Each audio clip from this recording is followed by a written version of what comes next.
Buenas tardes y gracias al Colegio de Médicos y a ti, Rebeca, por invitarme a promover esta iniciativa.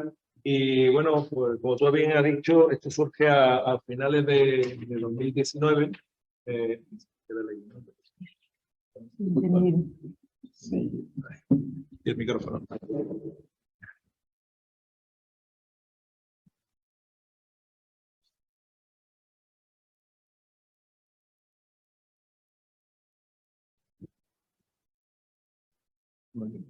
Vamos.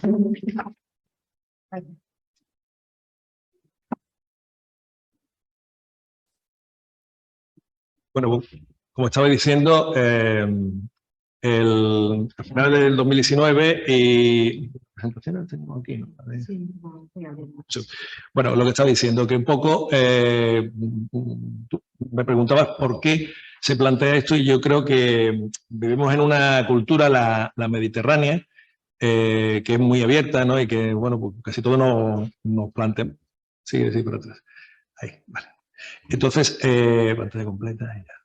Entonces, como estaba diciendo, tenemos una sociedad donde todos nos preocupamos por el prójimo, y también es bastante habitual que los sanitarios y los médicos en particular pues compartamos experiencias con colegas, casi siempre. Un segundillo. Completa, vamos a ver.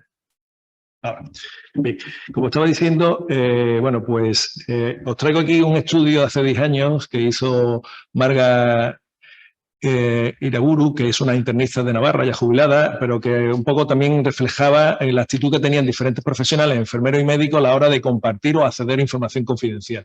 Fijaros que alrededor de un 60% de los médicos preguntan a los médicos de pacientes que no son suyos, ¿no? Y esto también, ahí en la gráfica podéis ver cómo hasta un 44% de los médicos facilitan información de pacientes a terceros, ¿no? A terceros eventualmente sanitarios. Entonces, a raíz de este estudio y de otros que hay similares, y coincidiendo con la publicación en 2018 de la Ley Orgánica de Protección de Datos y Garantía de Derechos Digitales, pues fijaros el titular que pone ahí, ¿no? Que sin embargo, menos de un 30% de las empresas, y dentro de ellos están las empresas sanitarias, han aplicado medidas necesarias para adaptarse a este decreto, ¿no? Entonces, ya hay múltiples titulares de condena de la Agencia de Protección de Datos por saltarse o por no cumplir esta normativa, ¿no? Hospital de diferentes tipos, incluso a profesionales sanitarios, porque pierde imágenes de un paciente. Y eso lleva, bueno, pues multa, ¿no? Entonces, a raíz de esto, nos pareció interesante a nivel local analizar, bueno, el conocimiento que tenían los colegiados acerca de la normativa y de la legislación que rige el deber de secreto y cómo nos comportamos a la hora de compartir información confidencial.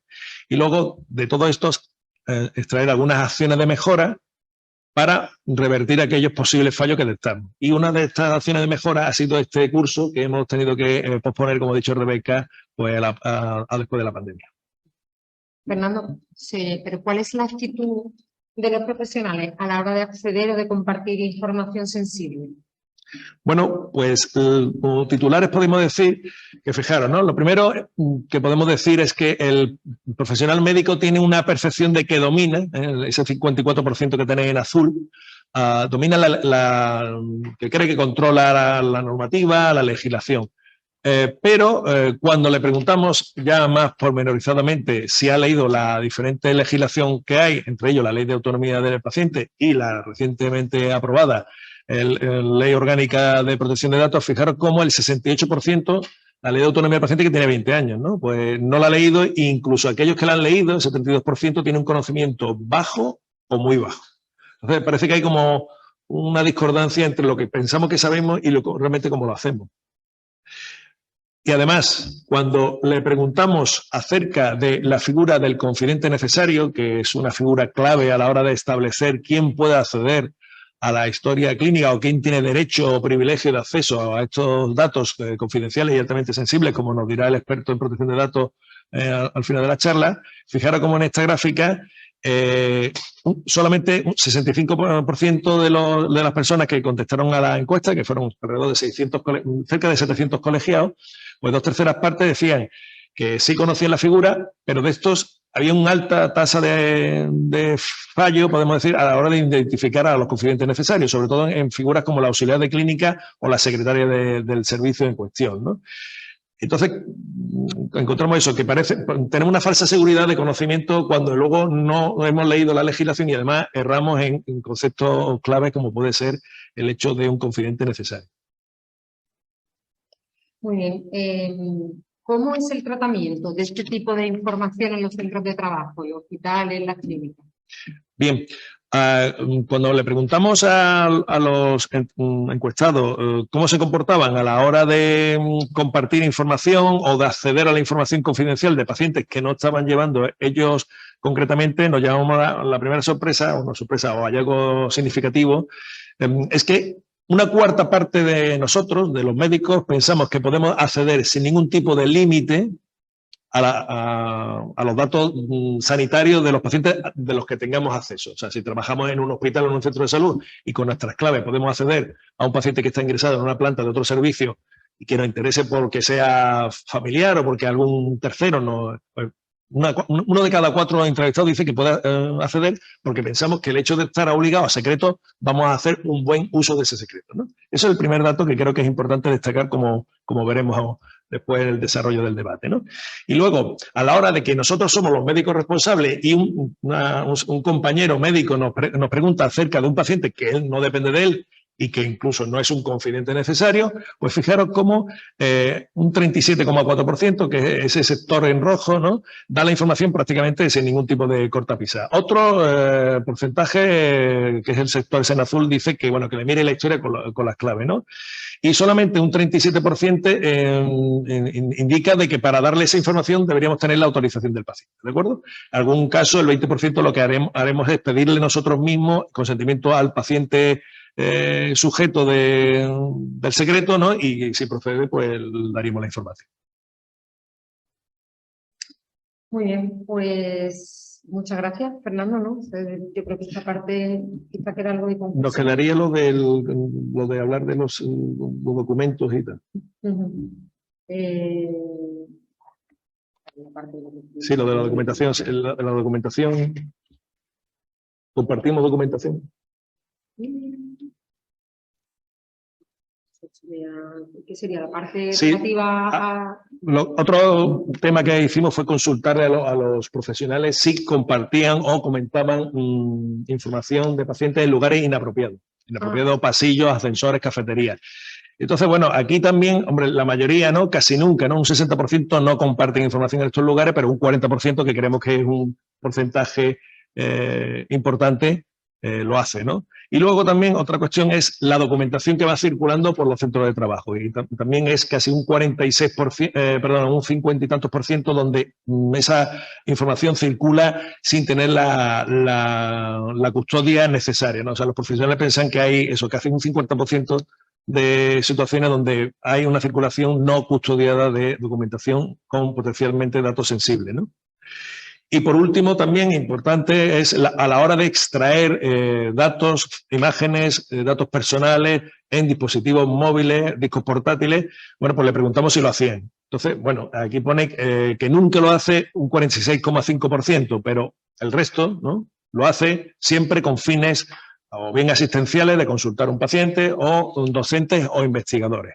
Pero lo hacen, ¿no? Entonces, bueno, por eso también nos ha parecido interesante destacar estos 3 grandes bloques de datos para desarrollar después el curso, ¿no? Ya. Pues vamos a ir desgranando, ¿no?, a continuación los aspectos más controvertidos que ha deparado la encuesta, describiendo diferentes escenarios en referencia a los siguientes bloques, que son manejo de la información entre profesionales, manejo de la información a familiares, límites y excepciones del secreto secreto profesional, precauciones a la hora de publicar o compartir información y requisitos para la gestión y custodia de datos de salud. Vamos a comenzar con el manejo de la información. Si quiere, vamos a salir de aquí. Esta pantalla. Y vamos a verlo de una forma muy gráfica, porque ya lo estábamos diciendo antes. No sé qué tal el sonido para las personas que nos escuchan por Zoom. José, nuestro técnico, que aunque ustedes no lo ven, está ahí. Aquí, ¿verdad? Hay que compartir la pantalla. Al verde. Ahora mismo estoy compartiendo pantalla. ¿No? Sí. ¿Está correcto? Vale. Venga. Pues aquí decíamos que vamos a ver a continuación un primer escenario en el que se ve cómo es el manejo de la información entre profesionales, ¿no? Un ejemplo. Vale. He nombrado, ¿eh? Sí. Hola, buenas. Hola. ¿Llamas 529? Sí. Dime, siéntate. Mira, es que es la madre de mi mecánico. Ajá. Y la verdad que el hombre está un poco preocupado por ella. A ver si me puedes comentar qué tal va. Pues verás. Aquí vemos cómo un médico pide información a otro sobre un paciente al que no presta asistencia directamente. ¿Esto se puede hacer? Bueno, ¿O qué nos dice la ley, no? También. sí, pues claramente no, ¿no? Como, bueno, podemos poner después alguna diapositiva para apoyarlo al finalizar los vídeos. Esto viene recogido en la Ley de Autonomía del Paciente, que como digo ya lleva 20 años, y entonces el único titular y el único que tiene derecho a acceder a la historia de datos sensibles de la historia clínica de un paciente, y como digo, los datos de sanidad son altamente sensibles y con lo cual tiene que tener la mayor de las coberturas, ¿no?, posible. Solamente pueden acceder a aquellos profesionales que estén implicados en el cuidado y la asistencia del paciente. Esto es lo que se llamaban confidentes necesarios. Por eso la importancia de tener claro lo que son los confidentes necesarios. Entonces aquí nada más que estarían los profesionales médicos, sanitarios y no sanitarios que sean imprescindibles para la asistencia del paciente. Cualquier otra persona que quiera acceder, y me lo dice muy claro, yo digo, hay una diapositiva que podemos poner al final, antes del debate, si lo queréis, o cuando pasemos al siguiente bloque, que quiera hacerlo por interés personal, familiar y tal, no puede hacerlo sin el consentimiento del paciente. Y eso está claro. O sea, que eso y es verdad que y es uno de los motivos por los que surgió la iniciativa de hacer esta encuesta. Yo creo que es una práctica habitual en que entre los profesionales, eso, la vecina, el familiar, una asociación de enfermedades raras, no podemos compartir información salvo que el paciente nos lo autorice. Vamos a ver otra situación que también se nos puede dar. ¿Te has enterado que Jorge de urgencia ha tenido un infarto? ¿Qué me dices? Pero si estaba perfecto el otro día que estuvimos jugando al pádel y que está en la UCI. Sí. ¿Qué hacemos? ¿Nos metemos en la historia a ver qué es lo que ha pasado? Venga. A ver, un compañero de salud, un compañero de trabajo, nos enteramos de que pues tiene un problema de salud y vamos a otro y podemos entrar en su historia clínica. ¿Es que es lo correcto en estos casos? Está claro que no. Y es verdad que también es muy habitual que los que estéis conectados, los que estáis aquí en la sala, hemos trabajado en centro y es muy típico de que una persona ingresa en diferentes servicios del hospital y se hace de la historia. Eso, si hemos dicho antes, los profesionales sanitarios tenemos el mismo derecho a la privacidad que tiene cualquier ciudadano, con que la hagamos con la mejor de las intenciones. Y como digo, hay múltiples sentencias judiciales, digo, tenemos algunas imágenes de titulares donde ha habido condenas. Sí, hombre, normalmente eso ha sido por una acción un poco ya, podemos decir, maliciosa del acceso a la historia, pero incluso aunque se haga por eso, que nuestro amigo, que hemos estado jugando con él y tal, no podemos hacer, son datos altamente sensibles y no debemos hacer. Mi consejo es, si tenemos vista con él y con la familia, preguntar a la familia y si nos autoriza, entonces sí, accedemos, bien personalmente y tal, pero si no, totalmente contraindicado y más nos puede traer muchos problemas, porque una cosa que tenemos que saber, y sobre todo en la actualidad que estamos ahora, que son las historias digitales, como nos dirá el experto al final, eso deja una huella. Nosotros con nuestro acceso dejamos una huella y el usuario de la historia de salud en cualquier momento tiene derecho a saber quién accede a su historia de salud y puede detectar personas, que digo, hay una serie de titulares que tenemos recogido que son realmente ilustrativos de a dónde puede llegar la cosa, ¿no? Entonces, es totalmente prohibido, ¿no?, acceder sin la autorización expresa del interesado, sea sanitario, sea profesional, sea compañero o no, está claro. Vamos a ver otra situación que seguro que os suena. Doctora, ¿es usted la doctora Jennifer García? Sí, soy yo. Mire, es que mi padre está en la urgencia y nos han dicho que puede ser que tenga cáncer. Lo pasamos muy mal con un cáncer que tuvo mi madre y falleció y la verdad que no queremos que se sepa nada. Y además, si puede ser, en lugar de contarle las cosas, ¿no lo puede contar a nosotros? Bueno, a ver. ¿Qué hacemos en estos casos, Fernando? ¿Se puede ocultar información a un paciente porque la familia nos lo pida? Podemos decir que hemos cambiado radicalmente el tercio. Aquí lo que estamos abordando es lo que es la información a familiares y allegados, y el vídeo ilustra claramente lo que denominamos, y creo que todo sanitario conocemos, lo que es la conspiración del silencio, ¿no? Un paciente con afecto de una enfermedad grave o de mal pronóstico y que por diferentes motivos, la mayoría de ellos pues encomiables, no quieren que se entere y quieren que se le bloquee la información. Como hemos comentado en los vídeos anteriores, el destinatario, el propietario de la información es el propio paciente y es el que hay que dar la información. La única excepción que hay al respecto es lo que se conoce como necesidad terapéutica justificada. Es decir, cuando el médico habitualmente, porque es el responsable máximo de la atención al paciente, crea que por el estado de salud, trastorno psiquiátrico o otro tipo de enfermedad, el conocer la verdad sobre su enfermedad puede generar un deterioro o una complicación, ¿no? Pero que eso son muy pocas ocasiones, ¿no? Pero sí, en ese caso es la única excepción donde estaría, podemos decir, justificado el ocultar información, pero por supuesto esto tiene que estar totalmente documentado, ¿no? y recogido en la historia, ¿no? Entonces la conspiración del silencio es otro tema que es muy frecuente en nuestra práctica habitual y que hay que evitar, y que por supuesto no es una buena praxis, es una mala praxis. Entonces hay que intentar, bueno, pues al entorno de cuidado de la familia, o sea, con una manera empática, intentar hacerles ver que eso al final es lo que va a traer complicaciones y, como digo, no es una buena praxis, no se debe hacer. Y ahora vamos a ver otro caso en el que se da información de un paciente por teléfono.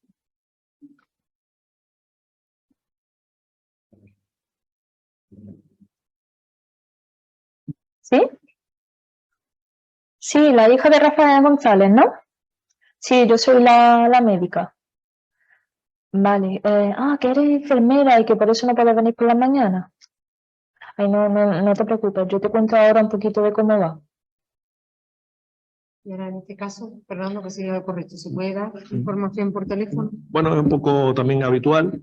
Si ya hemos dicho de que el destinatario, el titular de la información es el propio paciente, esta circunstancia también claramente no es adecuada, ¿no? Y sobre todo por teléfono, que no sabemos muy bien quién es la persona que está al otro lado del teléfono, porque si bien es verdad que no le pedimos el documento nacional de identidad ni el libro de familia a las personas que están con el paciente en el hospital, pero bueno, el hecho de que alguien por teléfono diga que es la hija o familiar de una persona no parece razonable. Determinadas circunstancias, por supuesto, con la autorización expresa del paciente. Mire, tengo una hija en Alemania que no puede venir aquí, usted si quiere porque está muy preocupada, algunas veces lo hemos hecho. Pero evidentemente siempre, como digo, con la autorización expresa del paciente y dejando reflejado en la historia por qué lo estamos haciendo así. E intentando también no dar datos especialmente también sensibles, entiendo yo, ¿no? Y dar la información de una manera, porque es que también el impacto emocional que hay sin tener un cara a cara yo creo que es importante. Entonces, no es una práctica recomendable de forma habitual. ¿Y qué pasa cuando damos información sobre un paciente, los familiares preguntan sobre un paciente y ese paciente no está presente? Vale. ¿Es usted doctora de Juan Ramírez? Sí, soy yo. Mire, es que es vecino mío y le cuido al gato, lleva ya una semana aquí ingresado y me gustaría saber cómo está el hombre. Pues verás. Vale. Yo creo que también esto se responde con lo que hemos dicho antes. Como hemos dicho, estamos en una sociedad la mediterránea donde, bueno, vecinos, conocidos, allegados, incluso familiares. ¿Yo qué suelo hacer? Os lo digo un poco, no sé la letrada si después me va a corregir, pero yo lo que suelo hacer cuando hago la primera o segunda entrevista, cuando entablo contacto con el paciente, le suelo preguntar a quién quiere que informe. Identifico los familiares que autoriza él y en virtud de eso procedo. Una persona, como se ve en el vídeo, que lo hemos hecho con toda esa intención, que le cuida al gato, a mí eso también nos da una idea de que una pobre relación, pero incluso que sea hijo o familiar de primer grado, fuera del entorno, que no sabemos si hay cierto conflicto, incluso aunque no haya conflicto. Normalmente asumimos que la persona que está en la consulta o a pie de cama del paciente está autorizado de tomar ello. Siempre también le pregunto, le importa que, a mí no me importa que se quede el familiar, ¿quiere que se quede el familiar o prefiere que se vaya fuera, ¿no? Cuando vamos a hacer unas preguntas sobre su estado de salud, vamos a hacer una exploración física, si nos da su aprobación, pues procedemos. Pero una persona que nos aborda en un pasillo, aunque yo digo que sea hijo o que sea mujer, cónyuge y tal, sin tener un acuerdo preestablecido con el paciente, por eso digo que es muy bueno, yo le suelo recomendar a los estudiantes y a los residentes que están conmigo, que rotan, que una parte de la entrevista al final es, 1, grado de información que quiere recibir el paciente para evitar la conspiración del silencio, porque a veces los pacientes no quieren saber, y 2, a quién autoriza. Y eso lo debemos dejar reflejado en la historia clínica para evitar problemas. Muy bien, pues muchas gracias, Fernando. Y ahora a continuación, si os parece, yo creo que como tenemos el tema del sonido, os vais cambiando de sitio y mientras tanto vamos a pasar al siguiente bloque. El siguiente bloque sobre las excepciones que la ley contempla al deber de secreto. Es decir, cuándo nos podemos saltar la ley. Vamos a verlo como un ejemplo. Bueno, Juan, ya sabes que llevamos un tiempo buscando por qué tienes las plaquetas más bajas y te pedimos una prueba de SIDA. ¿Y qué pasa? ¿Ha salido positiva? No puede ser. Pues la verdad es que este primer resultado salió positivo para el VIH. Es raro que se equivoque, pero vamos a pedir una prueba para confirmarlo. Que no, que eso tiene que estar equivocado, eso es imposible, que no puede ser. ¿Tú sabes cómo se transmite el VIH? Bueno, sí, a ver, pero solo ha sido una vez y fue después del trabajo con los compañeros, pero que no, que es imposible, que no. Bueno, hoy en día el escenario ha cambiado mucho y tenemos tratamientos muy buenos para poder controlar la infección. Pero sí que es verdad que en este momento es muy importante evitar que transmita la infección a otras personas. Sí, bueno, no pasa nada, yo solo lo hago con mi mujer. Ya, pero ahora habría que hacerlo con preservativo. ¿Cómo?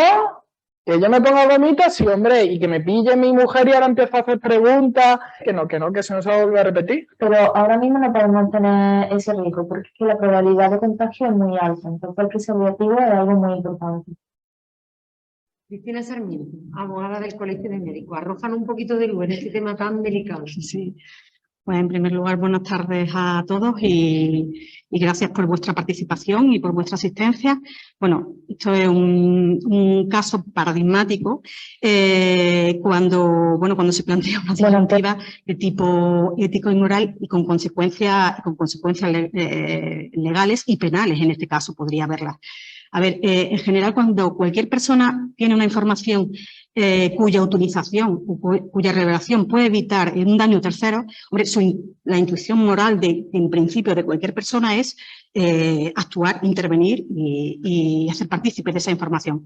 Ahora bien, tenemos que tener presente que como profesionales estamos sometidos al secreto profesional cuya infracción, cuyo incumplimiento constituye la comisión de un delito que lleva aparejado, por el cual se podría ser castigado hasta con 4 años, de 1 a 4 años de pena de prisión y el mismo periodo de pena de inhabilitación profesional, al margen de que constituye una infracción de la ley de autonomía del paciente, claramente, incluso del régimen disciplinario para los que prestéis servicios para la administración pública, constituye una falta muy grave que llevaría aparejado incluso una suspensión de funciones como mínimo de 2 años.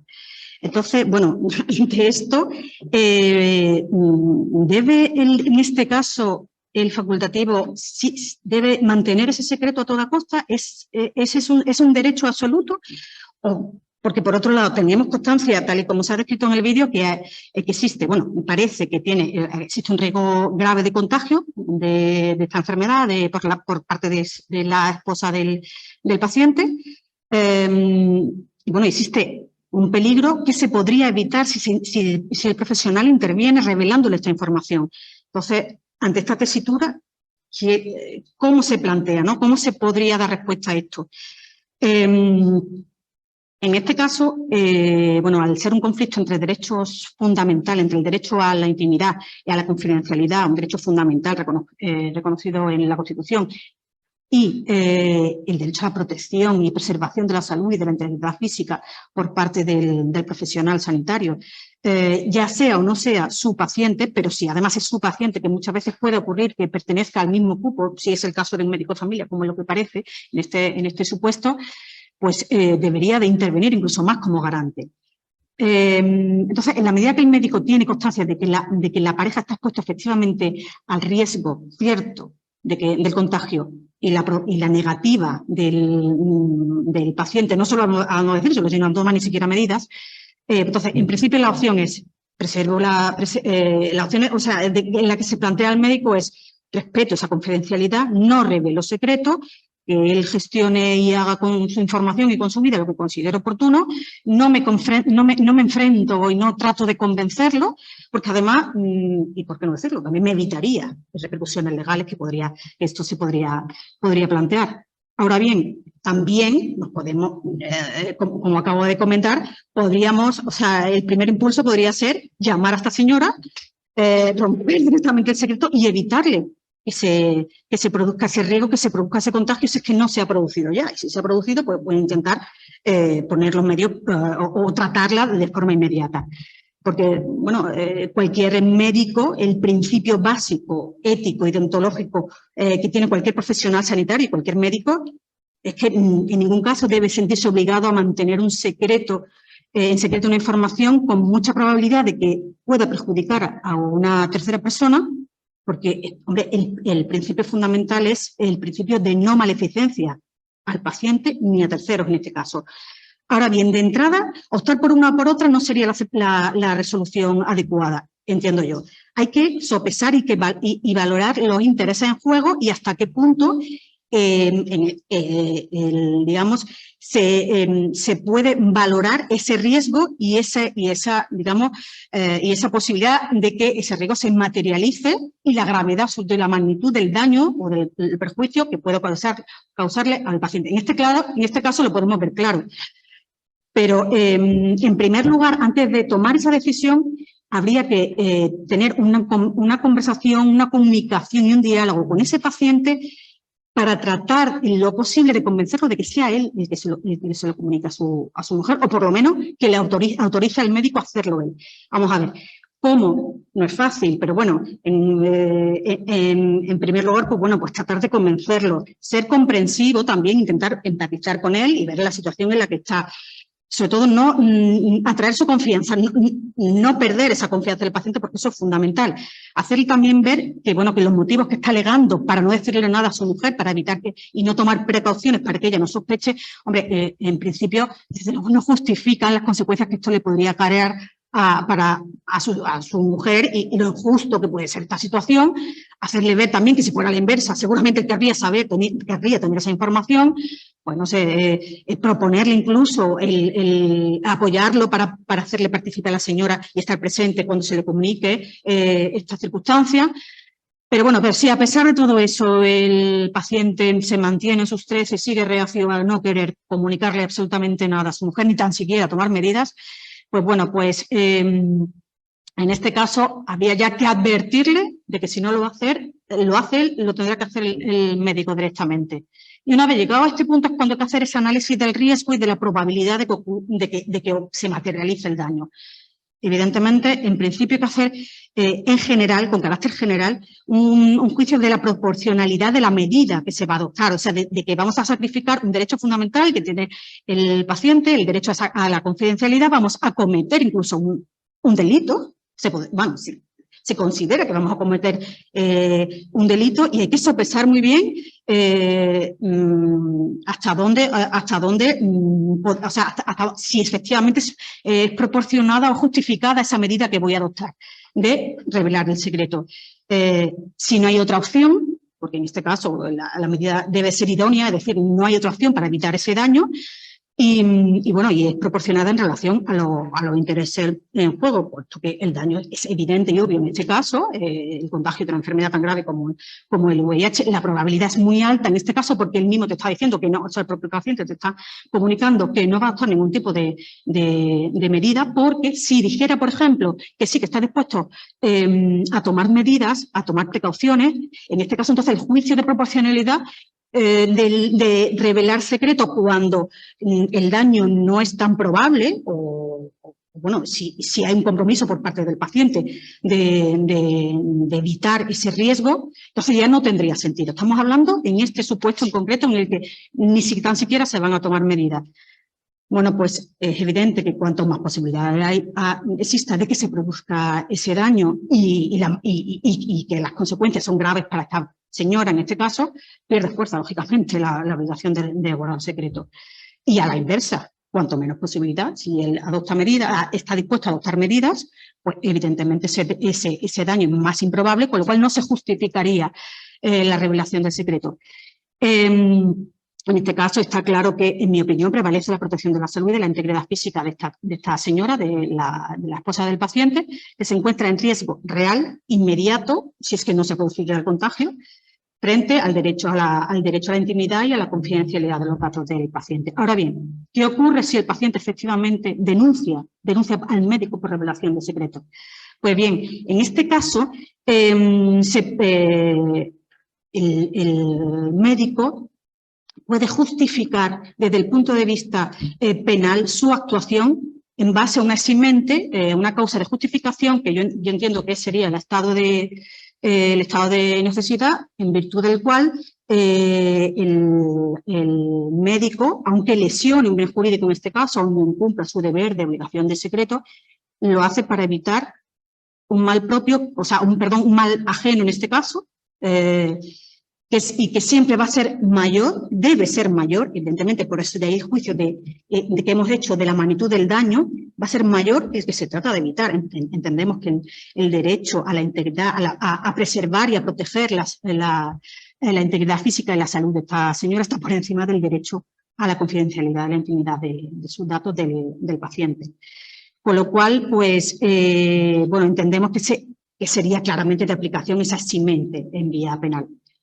En cualquier caso, también quiero puntualizar que desde el punto de vista deontológico, sí que el artículo 30 del Código Deontológico prevé exactamente los supuestos en los que se excepciona, o sea, los supuestos de excepción a esa obligación de guardar secreto. Y literalmente viene a decir que, aunque el secreto evidentemente es la regla, pero el médico puede revelar ese secreto ante quien tenga que hacerlo en sus justos límites, o sea, la información precisa que tenga que dar, no más allá, con el asesoramiento del colegio, que eso sí lo quiero dejar claro, que en caso de encontrar una escritura como esta o parecida, que sabéis que tenía a vuestra disposición la comisión deontológica para asesoraros en esta cuestión.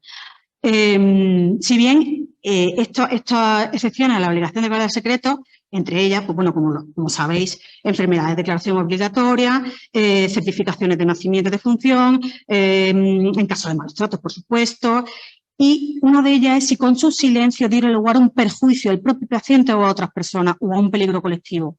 En este caso se podría encuadrar aquí, pero es que, fijaos si es paradigmático este supuesto que en el artículo 51.5 del Código Deontológico se regula de forma expresa y dice literalmente: el médico informará a los pacientes con enfermedad de transmisión sexual de la obligación que tienen de comunicarlo a su pareja y les advertirá que en caso de no hacerlo, el médico tiene el deber de revelárselo para proteger su salud.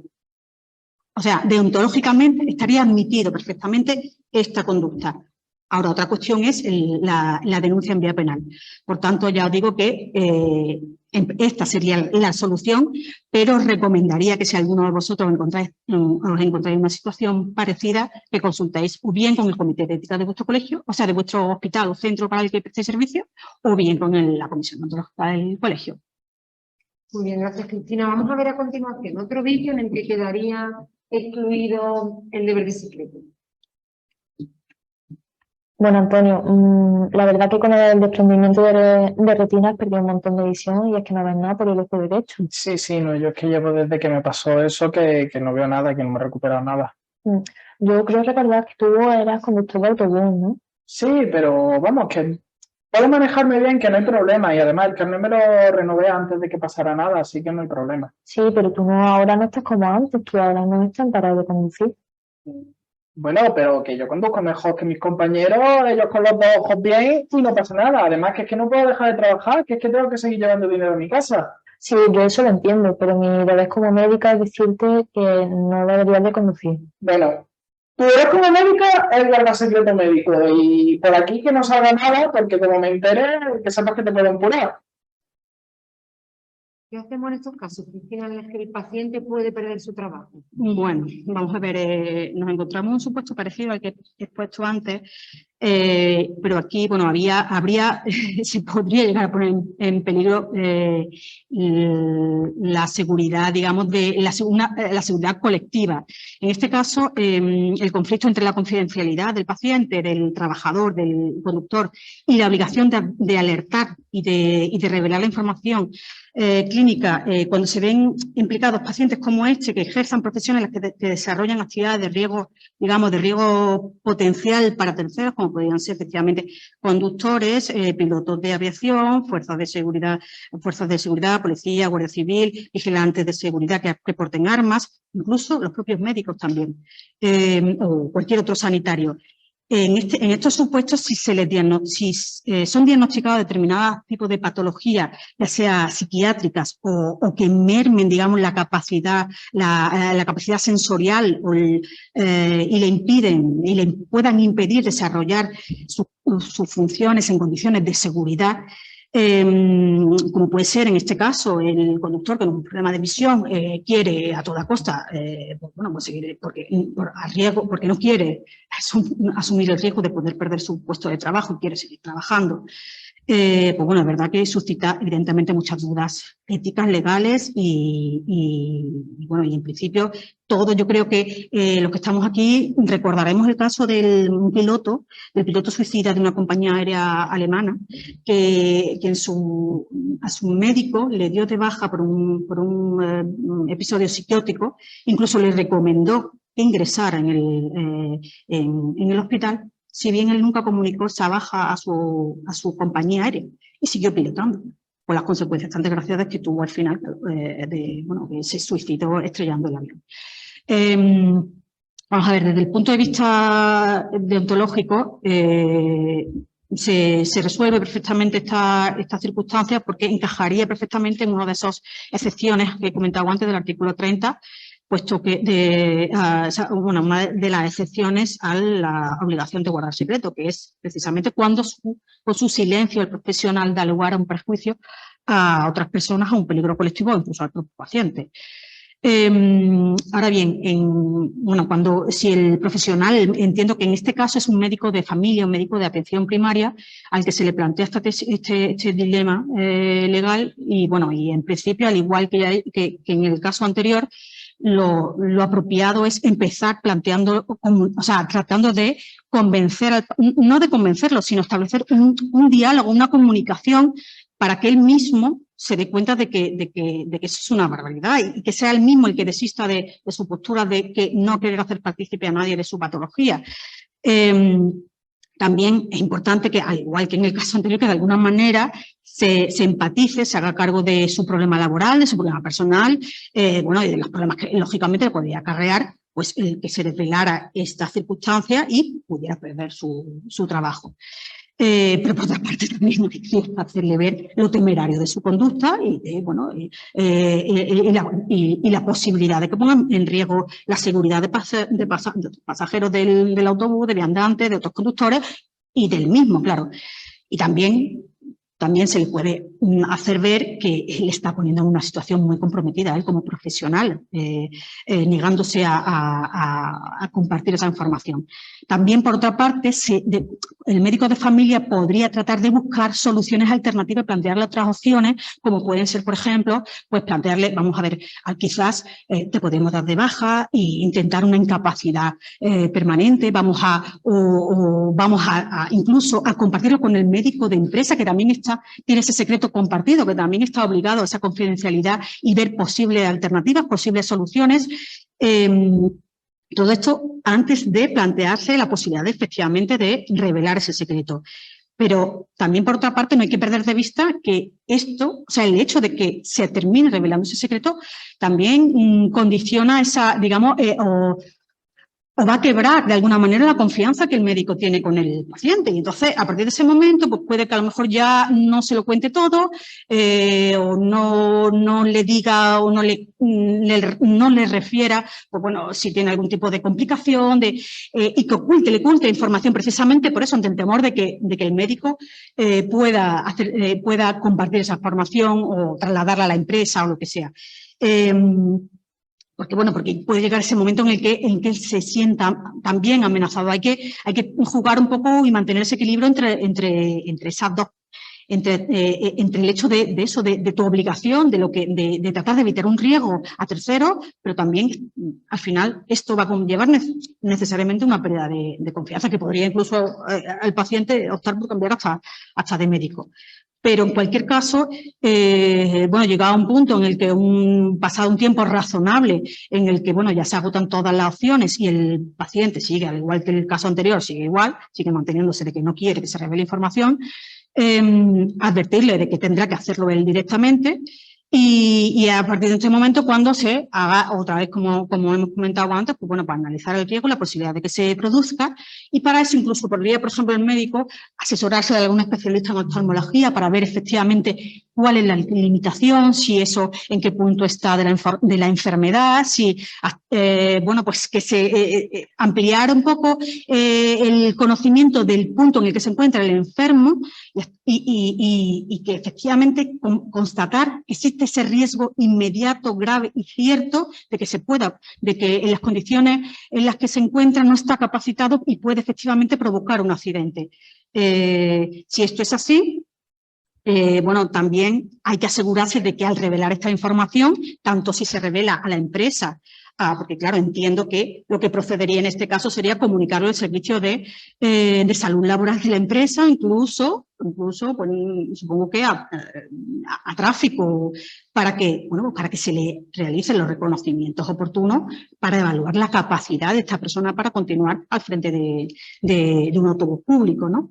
Entonces, pues, una vez que se determine que efectivamente, bueno, sí, pues esta es la única vía, la única posibilidad y comunicándolo a la empresa se puede evitar ese riesgo porque se le haría un oportuno reconocimiento, se le apartaría de su puesto y bueno, se evitaría el riesgo, pues volvemos a lo mismo de antes. Evidentemente, eso no implica, y además en este caso lo advierte expresamente, de que este señor, el conductor, le ponga una denuncia en vía penal.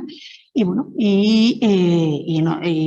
ya te digo, y yo digo que en este caso concreto entiendo que la eximente que se le podría llegar a aplicar, pues sería que en este caso el cumplimiento del deber por parte del profesional en cuanto a que ha tenido que denunciar la posible comisión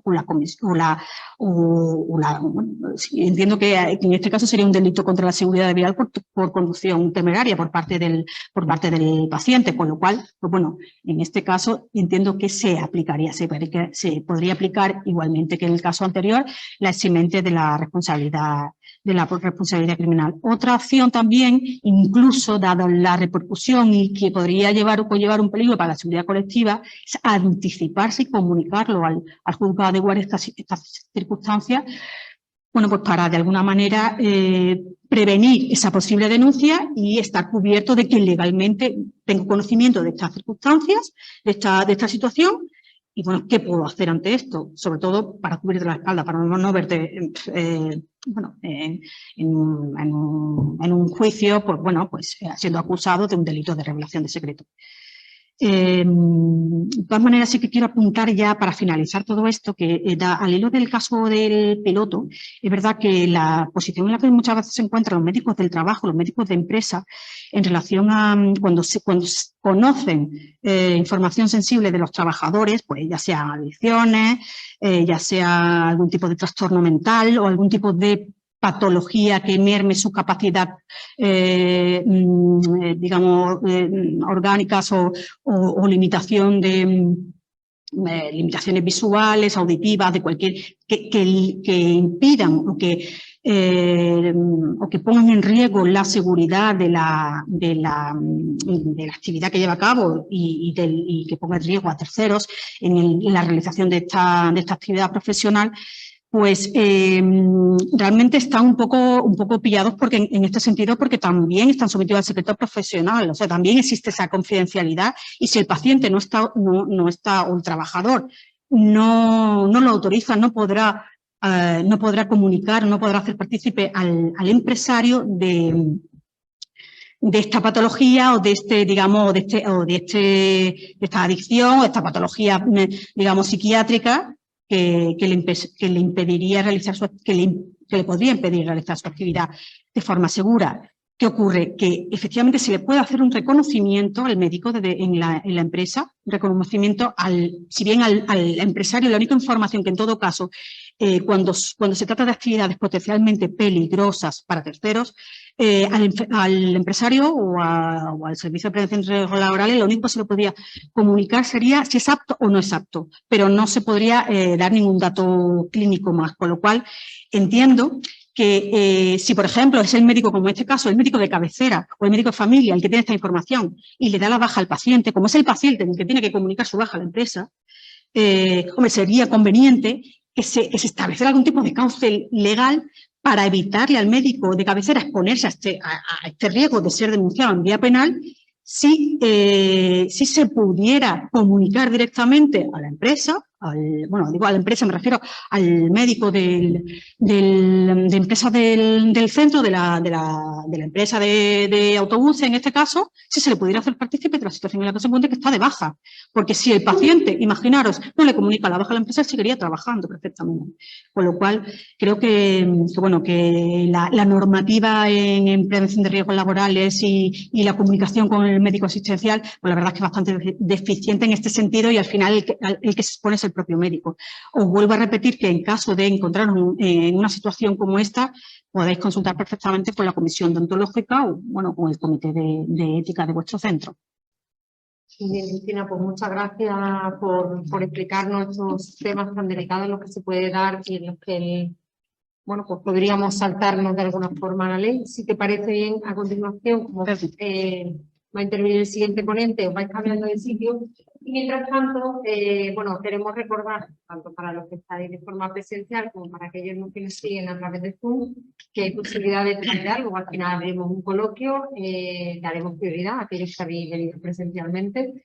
Y luego también abriremos un turno de preguntas para aquellos que están por Zoom, ya lo he puesto en el chat de Zoom, que pueden ir formulando las preguntas ya para luego tenerlas listas, ¿no? O sea que cualquier duda la vais comentando, la vais apuntando para tenerla prevista para el final. Ahora vamos a comenzar con el siguiente bloque del curso que hace referencia a la publicación de datos de nuestros pacientes con fines científicos o docentes. Vamos a verlo en un vídeo. Pues yo estoy escribiendo el artículo que me dijiste. Ah, sí, mira, te enseño las fotos del TAC del paciente. Pues mira, esto me vendría súper bien para hacerlo este fin de semana. ¿Me las puedes pasar? Claro, ahora mismo te las envío. Muy bien, pues tenemos a continuación con nosotros, lo presentaba antes, a nuestro consultor jurídico en materia de protección de datos, a Luis María Gómez. ¿Qué podemos hacer? ¿Podemos publicar datos de nuestros pacientes que tienen un fin científico, docente, lo que parece muy loable? Lo primero es que quiero agradeceros la invitación, como no puede ser de otra manera, y también las intervenciones de tanto de Fernando como de Cristina, que han sido sumamente interesantes y que están muy relacionadas con lo que vamos a ver ahora. Vamos a comentar el tema de esta escena que acabamos de ver. Lo primero es que cuando hablamos de protección de datos o de confidencialidad, inmediatamente salta a nuestra cabeza la imagen de un ordenador o de contraseñas o tecnología. Y no, sí, pero no. Cuando digo sí, pero no, es que hemos tenido en esa escena en la que Fernando ha hecho de voyeur, como habéis podido ver, y ahí se estaba violando la confidencialidad de un paciente. Y nadie nos garantiza que esa persona que está en el... No sabemos quién es esa persona que está en el ascensor detrás nuestro. Nosotros hemos tenido casos, hemos llevado un caso de una gran empresa en la cual recibimos una queja de confidencialidad de manera anónima, y era que es que se quejaban de que los compañeros de recursos humanos hablaban de las nóminas en la cafetería. Y claro, lo escucharon. Hablaban de la nómina de no sé quién o de un caso concreto. Y eso es una brecha de confidencialidad. Y eso es una brecha de confidencialidad. Porque igual que están hablando de un compañero, ¿quién te dice que no hablan de ti o de cualquier otro? En este caso hemos podido ver algo muy parecido. ¿De acuerdo? Es decir, las conversaciones profesionales hay que intentar ceñirlas al ámbito profesional o a espacios profesionales, en los cuales sepamos a ciencia cierta que la confidencialidad y el secreto profesional están a salvo. En segundo lugar, otra de las cosas que planteaba la escena era el uso de medios personales, nuestro teléfono móvil, para llevar imágenes de pacientes.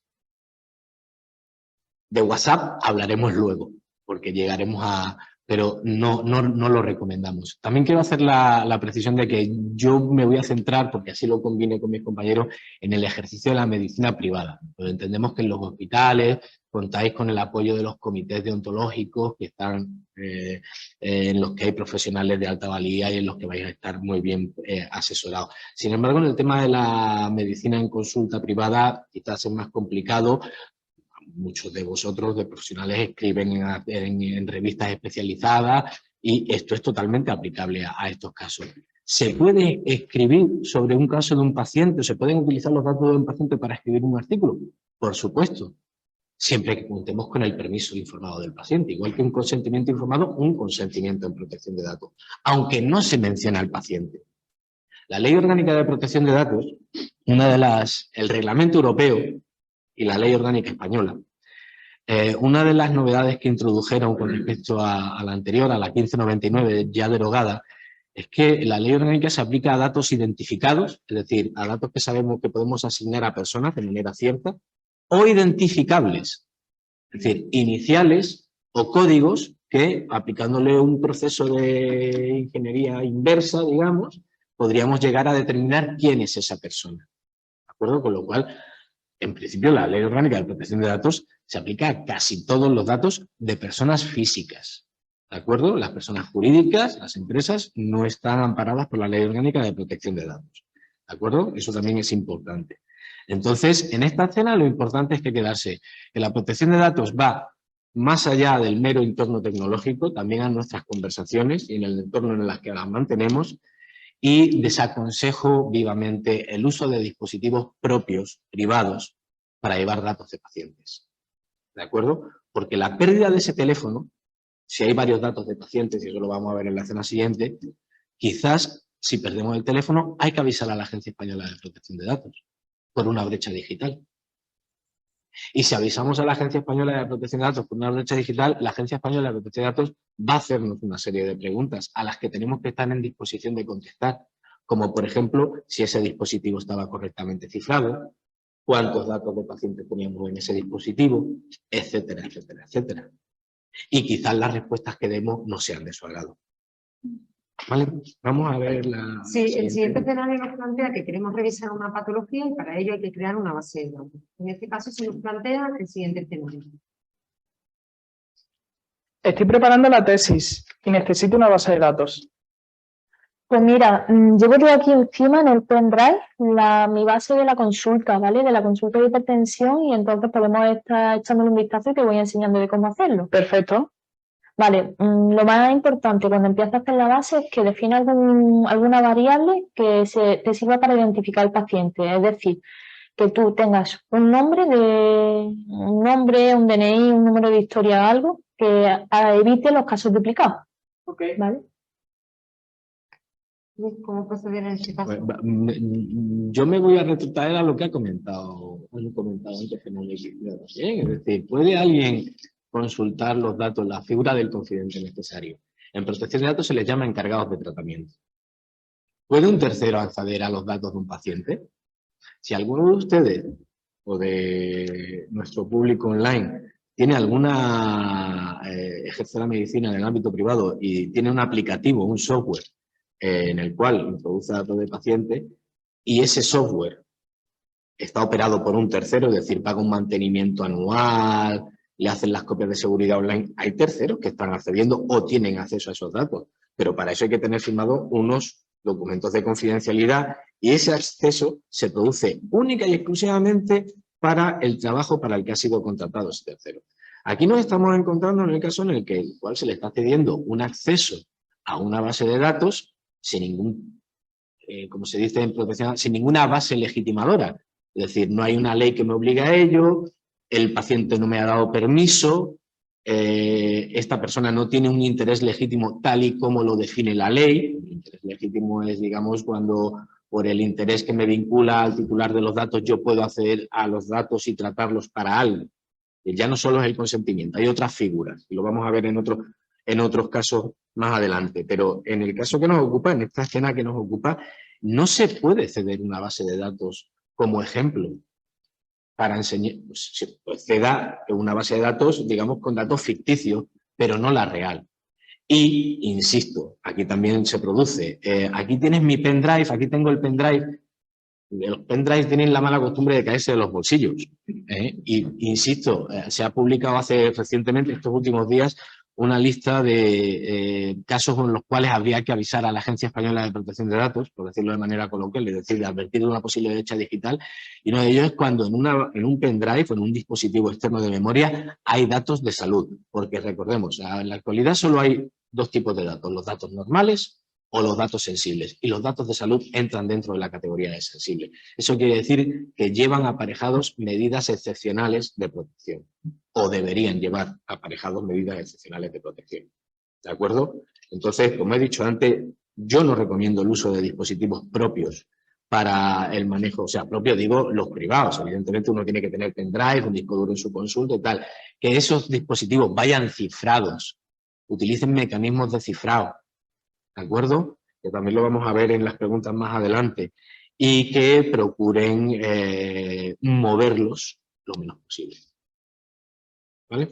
Y la última escena. Vamos a ver la última escena, pero antes me gustaría recordar, sobre todo esto es para los alumnos que se han conectado vía Zoom, aunque ya lo he comentado por el chat, y es que para ingresar deben hacerlo especificando nombre y los dos apellidos, muy importante. Este es un curso acreditado por la EFSA, por la Agencia de Calidad Sanitaria de Andalucía, y uno de los requisitos que nos pide, igual que los que hay aquí de forma presencial, habéis cumplimentado vuestros datos, es también aquellos que estáis vía Zoom para poder recibir el diploma y la acreditación correspondiente. Vamos con el siguiente caso, Luis, que es un caso en el que un especialista, un médico, le quiere consultar a un colega experto el caso de un paciente y lo hace por vía telemática. Jennifer, estoy súper preocupado por el paciente de la mastocitosis. Es que no termina de mejorar. Yo tuve un paciente muy parecido hace un tiempo y estuve hablando con la unidad de mastocitosis de allí de Toledo, que es la referencia nacional, y la verdad es que son increíbles, son súper amañados y me iban escribiendo de qué es lo que tenía que ir haciendo. Si quieres, yo tengo su contacto, puedes enviarle una historia completa del paciente y ellos te van guiando un poquillo cómo puedes mejorar. Vale, perfecto, pásamelo. Vale, pues te paso su contacto. Bien, pues aquí tenemos ya la famosa herramienta de mensajería WhatsApp o el mail. Aquí lo primero es hacer una consulta a un tercero sin referenciar datos del paciente y referenciando tan solo los casos clínicos, se puede hacer. Es decir, ahí estamos anonimizando los datos del paciente, con lo cual, oye, mira, tengo un paciente o una paciente que presenta estos síntomas, vaya a disculpar mi falta de vocabulario médico, y bueno, ¿cuál es tu opinión? Vale, ahí entiendo que se puede hacer sin mayor problema, guardando las debidas precauciones y la confidencialidad que en todo caso se debe mantener en estos ámbitos. Sin embargo, en esta escena se nos planteaba el uso de WhatsApp o mail. Y aquí es donde ya empezamos a movernos en terrenos pantanos. Sobre todo con la herramienta de WhatsApp. Voy a empezar diciendo que yo no soy objetivo. Ya soy totalmente contrario al uso de las herramientas de mensajería instantánea, porque no dan garantías de privacidad, no por ningún otro motivo. Yo tengo dos teléfonos, tengo un teléfono privado, tengo un teléfono profesional. En el teléfono profesional no tengo WhatsApp. Tengo teléfono en mi teléfono privado porque tengo dos niños y los canales escolares van por WhatsApp y no me queda otra. Pero si por mi elección dependiera, ni WhatsApp ni Telegram son exactamente lo mismo. No dan garantías de privacidad. Son herramientas que pueden ser, es un software que presenta grandes boquetes de seguridad.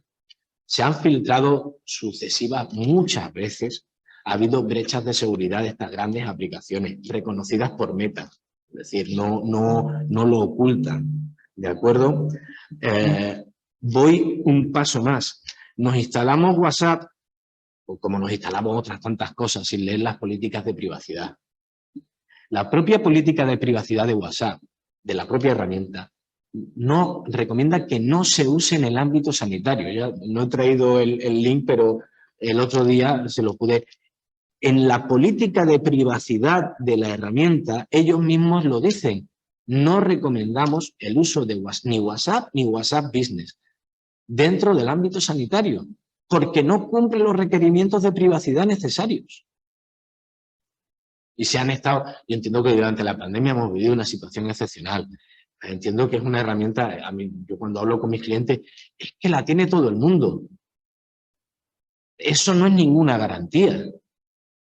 Es una herramienta que en su uso profesional en el ámbito sanitario puede presentar problemas. Me voy a retrotraer, voy a mencionar un caso de hace un par de años, justo en el límite de la entrada del nuevo reglamento europeo, cuando convivía con la ley 1599, porque la ley 318 se aprobó unos meses después, casi un año después. Y es que un grupo de residentes de un hospital público en España tenía un grupo en el cual intercambiaban datos de pacientes del hospital, sin ningún otro ánimo más que el de ayudarse entre ellos. Uno de los pacientes tuvo conocimiento de ello y no le sentó bien, no sé los motivos, pero las relaciones personales siempre están ahí, y denunció. Y el resultado fue una sanción de cientos de miles de euros al hospital. No puedo recordar bien la cantidad exacta, pero creo que eran 200 o 300.000 euros. Y creo que la cuantía fue baja porque se hizo al amparo de la anterior legislación. Si llega a haber sido con la legislación actual, la sanción hubiese podido ser muy, muy cuantiosa, de mayor cuantía, pero sensiblemente más cuantiosa. Como por ejemplo también, y ahora también quiero mencionar algo de lo que ha estado hablando antes Fernando, que efectivamente cuando se consultan los historiales en una aplicación informática queda rastro. Y no ha habido ha habido más de un caso en los cuales profesionales del ámbito sanitario han sido sancionados por accesos indebidos. El último creo que fue hace escasamente menos de un año, un DUE que accedió al historial de su expareja varias veces, sanción mediante. Y queda rastro. Se puede ver, es decir, no, todo lo que hacemos en línea se puede terminar bien. ¿De acuerdo? Entonces, consultar al Centro Nacional de Mastocitosis de Toledo, sí, por correo electrónico, sí puede ser, y utilizando herramientas de encriptación, si enviamos datos sanitarios sensibles.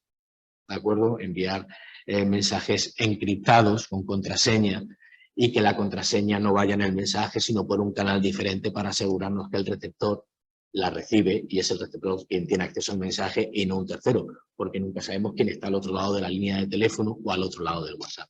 ¿De acuerdo? Vale, pues vamos a, gracias Luis, pero no te muevas, quédate aquí, porque vamos a entrar en el último bloque, estamos cumpliendo bastante bien los tiempos, ¿no, Fernando? ¿Verdad? Estamos cumpliendo bien los tiempos. Y bueno, vamos a comenzar el último bloque del curso antes de poder comenzar con el coloquio. Y vamos a abordar cuáles son los requisitos para la gestión y custodia de datos de salud. Te voy a plantear la siguiente pregunta, Luis. ¿Cuáles son las medidas de seguridad, técnicas y organizativas necesarias en ficheros automatizados y en soporte papel en una consulta privada? Este es un ejemplo, una consulta privada en la que prestan servicio. Por ejemplo, 2 ginecólogos que tienen contratada a un auxiliar para hacer las labores administrativas. Depende. Claro, esto, de todas formas, había puesto una diapositiva, no creo que sea necesario porque si podemos ponerla porque pueden acompañar. No sé si están, es un software. Esta es la tuya, ¿verdad? Sí. No sé si nos puedes hablar. ¿Perdón? Aquí en pantalla, ¿no? Aquí. Claro. Sí, pero aquí... Explorar. Espérate. ¿Esta la cierro? Sí. Vale. Esto yo Cierra creo esto. que Esto también lo puedes cerrar, sí. este también. ¿Nueva carpeta? Ah, vale, vale, sí. perfecto, me lo he localizado. Tenemos. Ponencia y confidencialidad. Vamos a Es esta, pedir es esta. completo. Es esta. ¿Es esta? Sí. Si no me equivoco, efectivamente es esta. Pues Aquí, ¿sería la 2? sería la A, efectivamente. Sí, ¿está correcto ahora mismo? ¿Todo bien? Vale. No, ahora, si no me equivoco, lo que pasa es que lo he puesto efectivamente. Bueno, las voy a poner. Estas serían las medidas típicas en una consulta privada, tal y como nos ha planteado Rebeca. 2 personas y tal. Tiene que haber un control de acceso a la información. Es decir, si tenemos a un auxiliar o a más o a 2 auxiliares trabajando en nuestra consulta, pueden hacer, y tenemos los historiales en papel, tenemos o un sistema mixto, que es aún más común, es decir, parte de las historias o las historias de los últimos 3 años las tenemos en software o digitalizadas porque implantamos el software hace 3 años, pero historias con las que todavía trabajamos las tenemos en papel porque son pacientes más antiguos, es decir, un sistema mixto, parte en papel, estamos digitalizando la consulta. Cada vez que viene un paciente y es de los de historia en papel, el auxiliar coge el historial y me lo trae. ¿Tiene acceso al historial? ¿Es lógico? ¿Es normal que tenga acceso al historial? Sí. Es lógico, es normal. ¿Qué tenemos que hacer? Que nuestro personal tenga firmado el correspondiente documento de confidencialidad.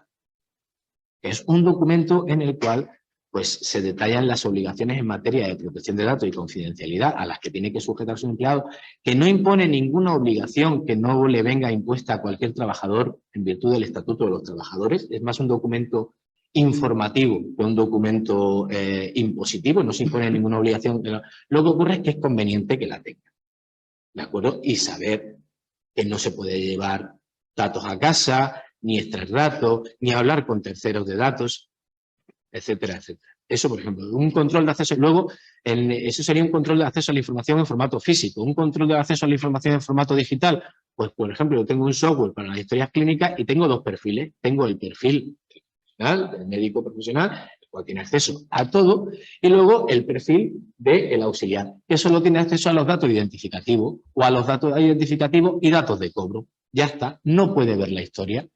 Pasa al paciente, sabe que tiene la hora, sabe que tiene la cita, pero no ve la historia. Esa es una de las medidas. La segunda, en nuestras consultas, mantener nuestros equipos informáticos convenientemente actualizados. ¿De acuerdo? Todavía sigo visitando a compañeros y a colegas suyos, y lamentablemente pues, no han actualidad. En la actualidad, todos los equipos informáticos tienen que tener el Windows 10 para arriba. Windows 10 o Windows 11. Digo, equipos informáticos con Windows 7 o con Windows XP o Windows 95. Yo todavía veo Windows 95. También es cierto que en algunos de estos casos es porque están vinculados a algún tipo de aparato de diagnóstico, como hostes o cosas parecidas, que no se han actualizado y no funcionan bajo otro soporte. Esto también hay que decirlo.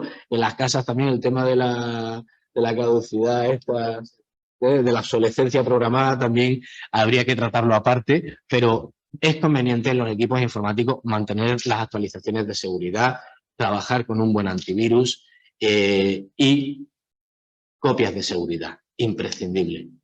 La principal medida garante de nuestro sistema de un sistema de protección de datos en una consulta individual. Contar con copias de seguridad. Y como la NASA, 2 o 3. Cuando la NASA hace un cohete, hace otro exactamente igual, por si acaso, pues nosotros una copia de seguridad y otras 2 exactamente igual, por si acaso. En soportes independientes, desconectadas del sistema. Muchas veces nosotros hacemos programas en el ejercicio de nuestra profesión de auditores y de consultores de protección de datos, visitamos a nuestros clientes y le preguntamos, ¿y la copia de seguridad? Dice, en ese pendrive, en ese disco duro, y ves que el pendrive tiene 2 dedos de polvo porque está constantemente enchufado al servidor, no sirve de nada, porque si ese ordenador sufre un ataque, ese repositorio de información no es un repositorio independiente, forma parte del equipo, a todos los efectos. Tiene que estar desconectado, una copia interna y una copia externa, siempre una copia desconectada del sistema principal. que nos garantice que si nuestro sistema sufre algún tipo de ataque, algún tipo de cifrado o de encriptación no deseada, vamos a contar con un repositorio que va a estar siempre seguro. Se guarda en la caja de seguridad, debe ir convenientemente encriptado si lo movemos, si no lo movemos no, se vende en pendrives con lector de huella digital, con lo cual esto no son y no requiere una gran inversión ni grande infraestructura. Estoy hablando del ejercicio individual de la profesión, ¿de acuerdo? Cifrado de la información, si mandamos información, si mandamos correos electrónicos con datos a nuestros pacientes, deben ir convenientemente encriptados. Los laboratorios ya lo hacen casi todos. ¿Y por qué? Pues porque a lo mejor nos baila un dedo a la hora de escribir un correo electrónico y a mí me ha pasado. O sea, como paciente, a mí me enviaron el diagnóstico de otra persona. Y no, yo llamé a mi doctor, que es un amor, se lo expliqué, perdona, tal. Pero si yo tengo algún resquemor con mi médico, no olvidemos que en el ejercicio privado lo que ustedes tienen son pacientes y clientes. Y lamentablemente la protección de datos se está utilizando de manera espuria en algunos casos. Quiero informarles, si no lo saben, nosotros les contamos que es que las multas de protección de datos tienen carácter indemnizatorio, es decir, quien denuncia se lleva parte del dinero de la multa como indemnización, lo que está sirviendo de acicate para un uso, como digo, espurio, un uso no deseado. Y muchas veces le quiero, y me van a disculpar el coloquialismo, meter mano a alguien, y es más fácil meterle mano a alguien con la ley de protección de datos que con la de consumo, o con la ley de autonomía del paciente. ¿De acuerdo? Y por último, utilicemos contraseñas robustas. 1, 2, 3, 4 no va bien. ¿Vale? Contraseñas robustas. Y se deben cambiar trimestral, semestralmente. ¿De acuerdo? Bueno, vamos con la siguiente pregunta. ¿Qué medidas de seguridad será necesario aplicar en la transmisión vía telemática de documentos que contengan datos de salud o el almacenamiento en dispositivos extraíbles o en la nube? Pues, como acabamos de decir, lo digo, el cifrado. El cifrado. Utilicen programas de cifrado. ¿De acuerdo? El cifrado consiste en ofuscar la información mediante técnica de codificación. El cifrado es que nosotros cogemos una carpeta, cogemos un archivo entero, lo pasamos por ese software, uno con garantía, le ponemos una contraseña, nos pide confirmar la contraseña y ya lo tenemos cifrado. Es así de sencillo. Hay programas de cifrado a su disposición en la página INCIBE, Instituto Nacional de Ciberseguridad, o información. Insisto, no es una inversión exagerada. ¿Es que mi paciente no lo va a abrir, no lo sabe? Pues que venga a buscar el informe en mano. Pero si vamos a mandar algo de manera telemática con datos de salud, hay que hacerlo utilizando programas de encriptado. ¿De acuerdo? ¿Por qué? Porque nos permiten controlar el acceso a la información y limitan la difusión no autorizada en caso de pérdida o robo de soportes. Insisto, si llevamos en un pendrive los datos de nuestra consulta y terminamos un viernes por la tarde y vamos a tomar una cerveza, un café, y se nos cae el pendrive del bolsillo. O nos lo roban. Puede ser que nos lo roben. Si ese dispositivo no está encriptado, tenemos que informar a la Agencia Española de Protección de Datos de una brecha digital. Y a lo mejor hay que mandar una comunicación a todos los pacientes informando de que hemos perdido su datos. Eso es algo que lo dictaría hay una herramienta, la Agencia Española de Protección de Datos, pues cuando caemos o incurrimos en una brecha digital hay que introducir una serie de parámetros referidos a la brecha y te arroja un resultado que puede ser, pues tiene que informar usted a todos los afectados, tiene que, aparte del propio tratamiento, porque eso es una herramienta menos efectos informativos, aparte del tratamiento de la denuncia que haga la Agencia Española de Protección de Datos. Que, por cierto, si somos víctimas de una brecha digital o un encriptado de nuestras bases de datos online, tenemos 72 horas para denunciar ante la Agencia Española de Protección de Datos. Si no cumplimos ese plazo, cuando metamos la denuncia, mirarán mal. ¿De acuerdo? Otra pregunta. Otra pregunta. Tema delicado. En una consulta privada y en una inspección de la agencia tributaria, se solicita al responsable copias de las facturas emitidas a una paciente, en la que figura información confidencial respecto a la patología, tipo de intervención y tratamiento que se le ha aplicado. ¿Está obligado el médico a facilitar esos datos a la agencia tributaria sin la autorización expresa del paciente o de la paciente? Pues es una muy buena pregunta y no he hecho diapositiva porque como mencionan Hacienda, de todo lo que sea mencionar Hacienda yo no lo escribo, no sea que vengan y se aparezcan. Hay un pronunciamiento del año 2010 en el cual la Agencia Española de Protección de Datos, un informe, decía que se atenía a las excepciones que contempla la Ley 41/2002 de autonomía del paciente y venía a decir que no tendrían o que no podrían tener acceso a las historias. ¿Qué ocurre? Que yo había dicho que no, pero se supone, sí que la había hecho, Sin embargo, la Ley 58/2003, General Tributaria, que es posterior a la de autonomía del paciente, y con el nuevo reglamento europeo y la nueva ley orgánica, no está tan claro. Me explico. Aquí, como pueden ver, este es ahora no recuerdo el número del artículo, no lo he puesto, pero los sujetos estarán obligados a proporcionar a la Administración Tributaria toda clase de datos. Si se presentan los inspectores de Hacienda acompañados de la Policía Nacional con una orden, nuestro consejo es que le den todos los datos. Porque primero uno no se puede poner ahora a filtrar, si en la factura viene la operación, la factura sí la pueden ellos tener acceso, de eso no cabe la menor duda. Otra cosa es acceso al historial, sí, y quizás podrían justificar.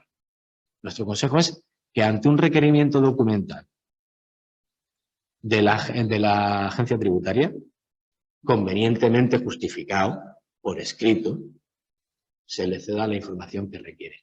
Ya luego, con nuestro abogado, podremos intentar requerir, evidentemente, que nos devuelvan todo lo que no sea necesario y que expliquen por qué era necesario el acceso. Pero de primeras entendemos que sí, que la agencia tributaria, porque antes giraba, y esto sí me gustaría hacer una precisión, el consentimiento no es la única base que nos permite, la base legitimadora, como dice el reglamento europeo, para tratar datos. Nosotros podemos tratar datos amparándonos en el interés legítimo, amparándonos en una relación contractual. Un ejemplo es si yo tengo un empleado, me tienes que dar tu número de cuenta. Es que la protección de datos, ya, pero es que si no, no te pago.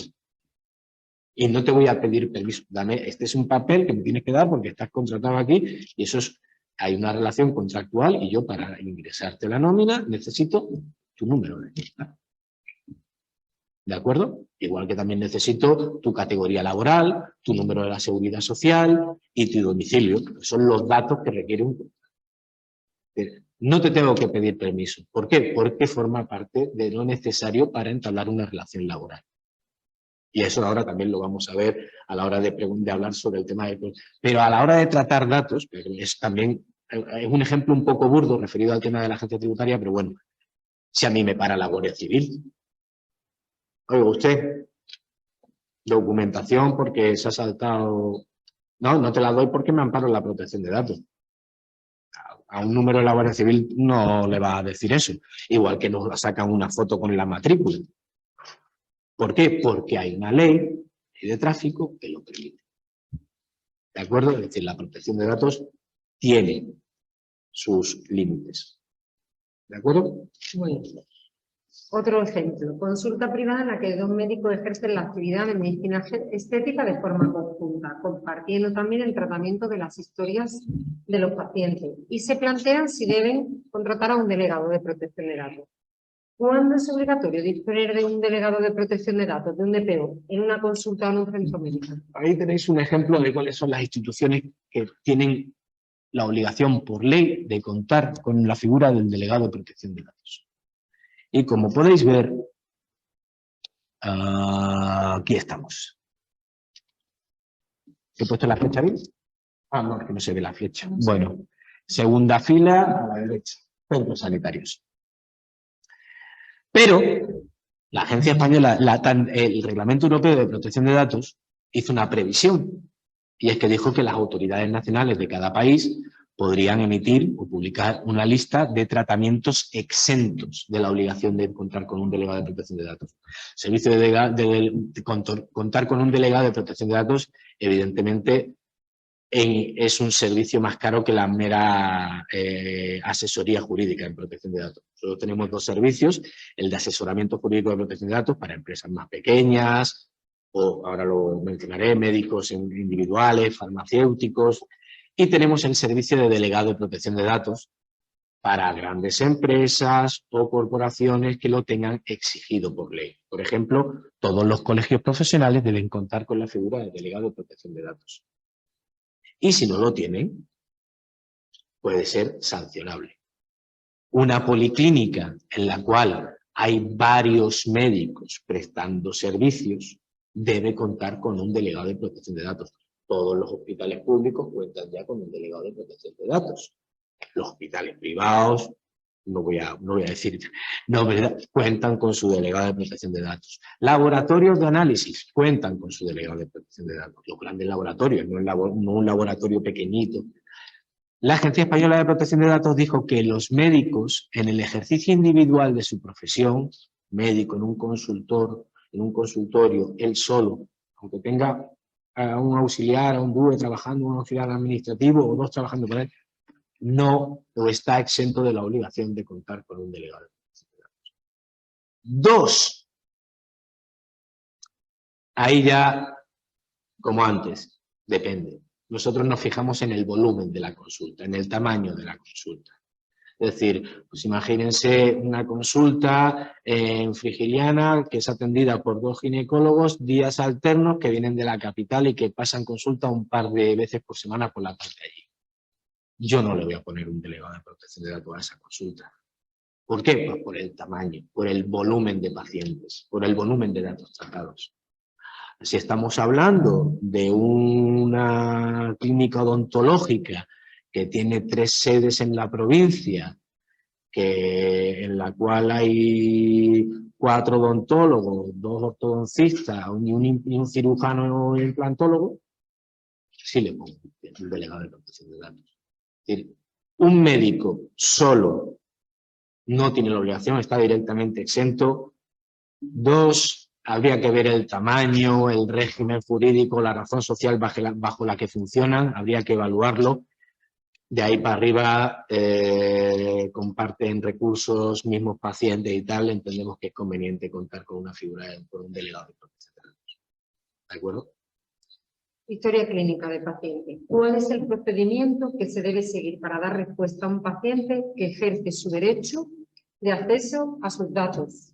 O lo que es lo mismo, el acceso a copias de su historia clínica. ¿Cuáles son los plazos y las consecuencias de incumplirlo? Pues una pregunta buenísima. Está en el día a día de todas las actividades, cuanto menos derecho de acceso. Estos son los derechos ARCO, eran el acrónimo de acceso, rectificación, cancelación y oposición, bajo la antigua ley 1599, y ARCOPOL en la actualidad, ya que a esos accesos, a esos derechos, se les ha añadido el de portabilidad y olvido. Entonces ahora son derechos ARCOPOL. A mí, sinceramente, el derecho de olvido y el derecho de cancelación o supresión, para mí es prácticamente lo mismo, no termino de ver la distinción técnica, pero bueno. Concretamente, el derecho de acceso es el derecho que tiene cualquier titular de datos a saber qué datos tiene cualquier empresa. Cuando digo empresa también puedo hablar de un autónomo, un médico, sobre mí. ¿De acuerdo? Ese derecho de acceso se tiene que ejercer por escrito, debidamente identificado al titular de derechos. Últimamente, la agencia antes, seguramente han visto ustedes, la que pueden ejercer sus derechos de acceso, se acompañan un escrito con el DNI. No. La Agencia Española de Protección de Datos ya ha dicho que el DNI no es necesario para ejercer el derecho de acceso, que dependerá del tipo de datos. Yo entiendo que en la disciplina médica, siendo datos sensibles, es conveniente ejercer el derecho de acceso identificándose con el DNI o, si recibe uno el derecho de acceso, con una firma digital válida. ¿De acuerdo? La Agencia Española ha hecho estos pronunciamientos porque también en temas de empresas de publicidad o empresas que se dan, si para darme de alta mis datos, un ejemplo, para recibir publicidad no me has pedido el DNI, para darme de baja tampoco. Entonces digamos que hay cierta reciprocidad y entiendo que eso es de justicia. Entiendo también que en el ámbito sanitario, sí. El plazo para contestar es de 30 días, un mes. Un mes desde que se recibió la solicitud. Y si no somos capaces de contestar, la sanción a un médico, a un cirujano o traumatólogo le impusieron una sanción de 6.000 euros por no contestar a un derecho de acceso. Ya con el nuevo reglamento en vigor. ¿Por qué? Porque tenía todos los datos en pendrives y perdió uno. ¿Le suena? Perdió justo en el pendrive donde estaban los datos de la paciente que quería una copia de todo su historial para una segunda opinión y no estuvo en disposición de dársela. El resultado fueron 6.000 euros de multa por impedirle ejercer el derecho de acceso. Porque desconozco si la ley 41/2002 tiene sanciones a la hora de eso, porque sí contempla la figura de acceder al historial y tal, pero viene con sanciones y no se puede, que yo sepa, ¿no? Sin embargo, un estimado colega, ya saben ustedes la fama que tenemos los abogados, pues supo darle la vuelta y atacó por derecho de acceso. Usted no satisface mi derecho de acceso, sanción, 6.000 euros de multa.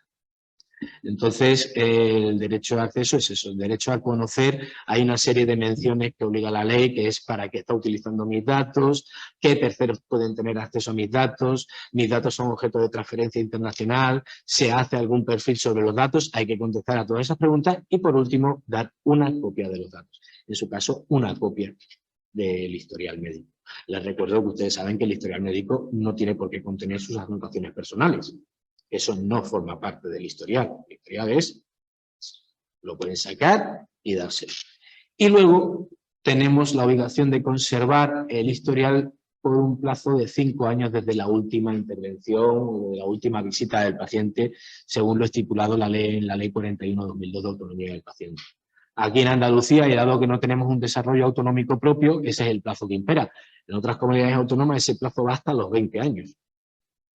Porque han tenido desarrollos autonómicos sobre la conservación de las historias clínicas en el ámbito privado. ¿De acuerdo? ¿Cuándo es necesario que el paciente preste el consentimiento al tratamiento de sus datos al profesional médico que lo atiende en el marco de una prestación asistencial? Voy a volver a recordar que estamos sobre todo hablando del ejercicio de la medicina en el ámbito privado. ¿Vale? ¿De acuerdo? Pues como en casi todas las preguntas, depende. Efectivamente, nosotros utilizamos, en PSN-SERCOM utilizamos un criterio, que es cuando los datos salen de la consulta. Me explico. Con contar con un cartel convenientemente redactado, y redactado al amparo de la ley actual, de la legislación actual, con las menciones, y un documento de seguridad bien redactado, y supervisado por un profesional, un buen asesor de protección de datos, en muchos casos no es necesario pedir el consentimiento de tratamiento de datos al paciente. O el paciente va a la consulta y sabe a lo que va. Sabe que va al médico y sabe que el médico le va a hacer una serie de preguntas y que para prestarle el servicio sanitario pues las tiene que contestar porque si no, no se lo puede prestar. Y que los va a guardar en un historial. Y que en la sala de espera está el cartel de protección de datos que dice para qué se van a utilizar los datos y una serie de menciones básicas. Y luego, en el documento de seguridad, como he mencionado, pues va a haber otra serie de menciones que si el paciente quiere están a su disposición para que él las consulte. Pero si los datos no salen de la consulta, ni hay terceros que tengan acceso a él, que ahora me voy a explicar, no hay por qué solicitar consentimiento. Muchos colegas suyos, que son muchos de nuestros clientes, dado la situación actual, para evitar problemas, Ellos quieren contar con un consentimiento de protección de datos. Perfecto. Se le hace un consentimiento de protección de datos. ¿Cuándo es conveniente contar con un consentimiento de protección de datos? Por ejemplo, cuando hacemos alguna, en el ámbito de la ginecología, por ejemplo, es habitual realizar algún tipo de raspado y mandarlo a un laboratorio anatomopatológico. Aparte del consentimiento informado, consentimiento de protección de datos. ¿Por qué? Porque no somos nosotros los que vamos a hacer la prueba de tejido, la va a hacer otro laboratorio y la titular de los datos tiene el derecho de saber quién la va a hacer. Tiene derecho y tiene derecho. No, yo no quiero, entonces tendrá que usted ir a hacerse la citología y traerme los resultados, porque si no yo no puedo, yo se lo puedo hacer aquí, pero tengo que contar con su permiso.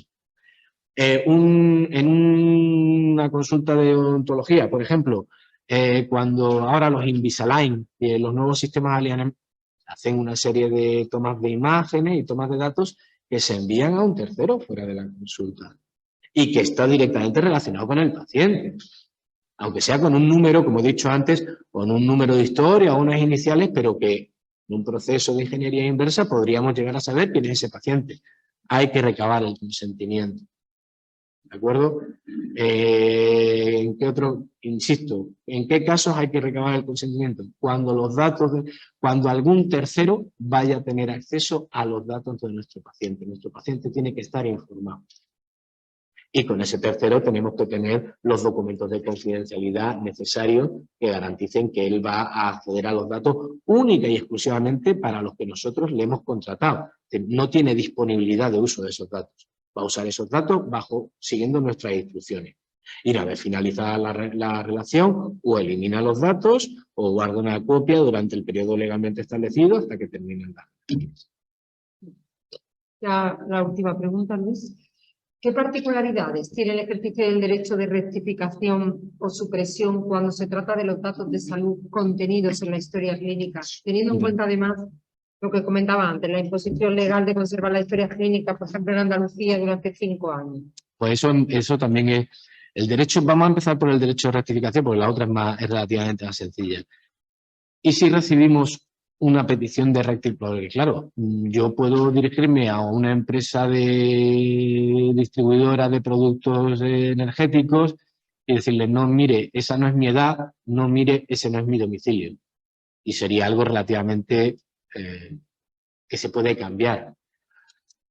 ¿Cómo me dirijo yo a un médico o a una médica, a un doctor, a una doctora y le digo, no, mire, es que yo no tengo VIH? Elimínelo de mi historia. No se puede. Es que no se puede. Y los derechos de rectificación, cuando alguien nos realiza, yo les puedo decir que yo llevo desde 1999 en temas de protección de datos y en el ámbito sanitario desde 2017. No he visto nunca un ejercicio de derecho de rectificación en el ámbito sanitario, ¿vale? Pero entiendo que si el profesional no está de acuerdo, no tiene por qué modificarlo. Eso sí, habría que justificarlo. Y siempre, ante el ejercicio de cualquiera de los derechos Arcopol, hay que responder. Aquí el silencio no es un aliado. Hay que responder. Y en un plazo de 30 días. El plazo es el mismo para todos. ¿De acuerdo? En relación al derecho de cancelación o de supresión, si han transcurrido más de 5 años, estamos en Andalucía, han transcurrido más de 5 años desde que atendimos al paciente, se eliminan sus datos de nuestro historial sin ningún problema.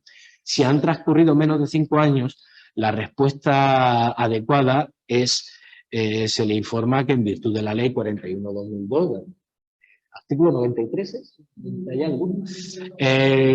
96. Debo conservar su historia por un periodo de tantos años. Desde la última vez que le vi, 5 años. Lo que vamos a proceder es al bloqueo de sus datos. Es decir, nadie va a poder acceder a ellos, a no ser que haya algún tipo de reclamación de tipo legal o similar. Transcurrido el periodo, eliminaremos sus datos de nuestro sistema. Y ya está. convenientemente justificado y en tiempo y forma. Es muy importante siempre cumplir los plazos a la hora del ejercicio de los derechos al COPOL. Si no, podríamos tener algún tipo de reclamación vía Agencia Española de Protección de Datos o Consejo Andaluz de Transparencia y Protección de Datos, que contamos con nuestra propia agencia andaluza.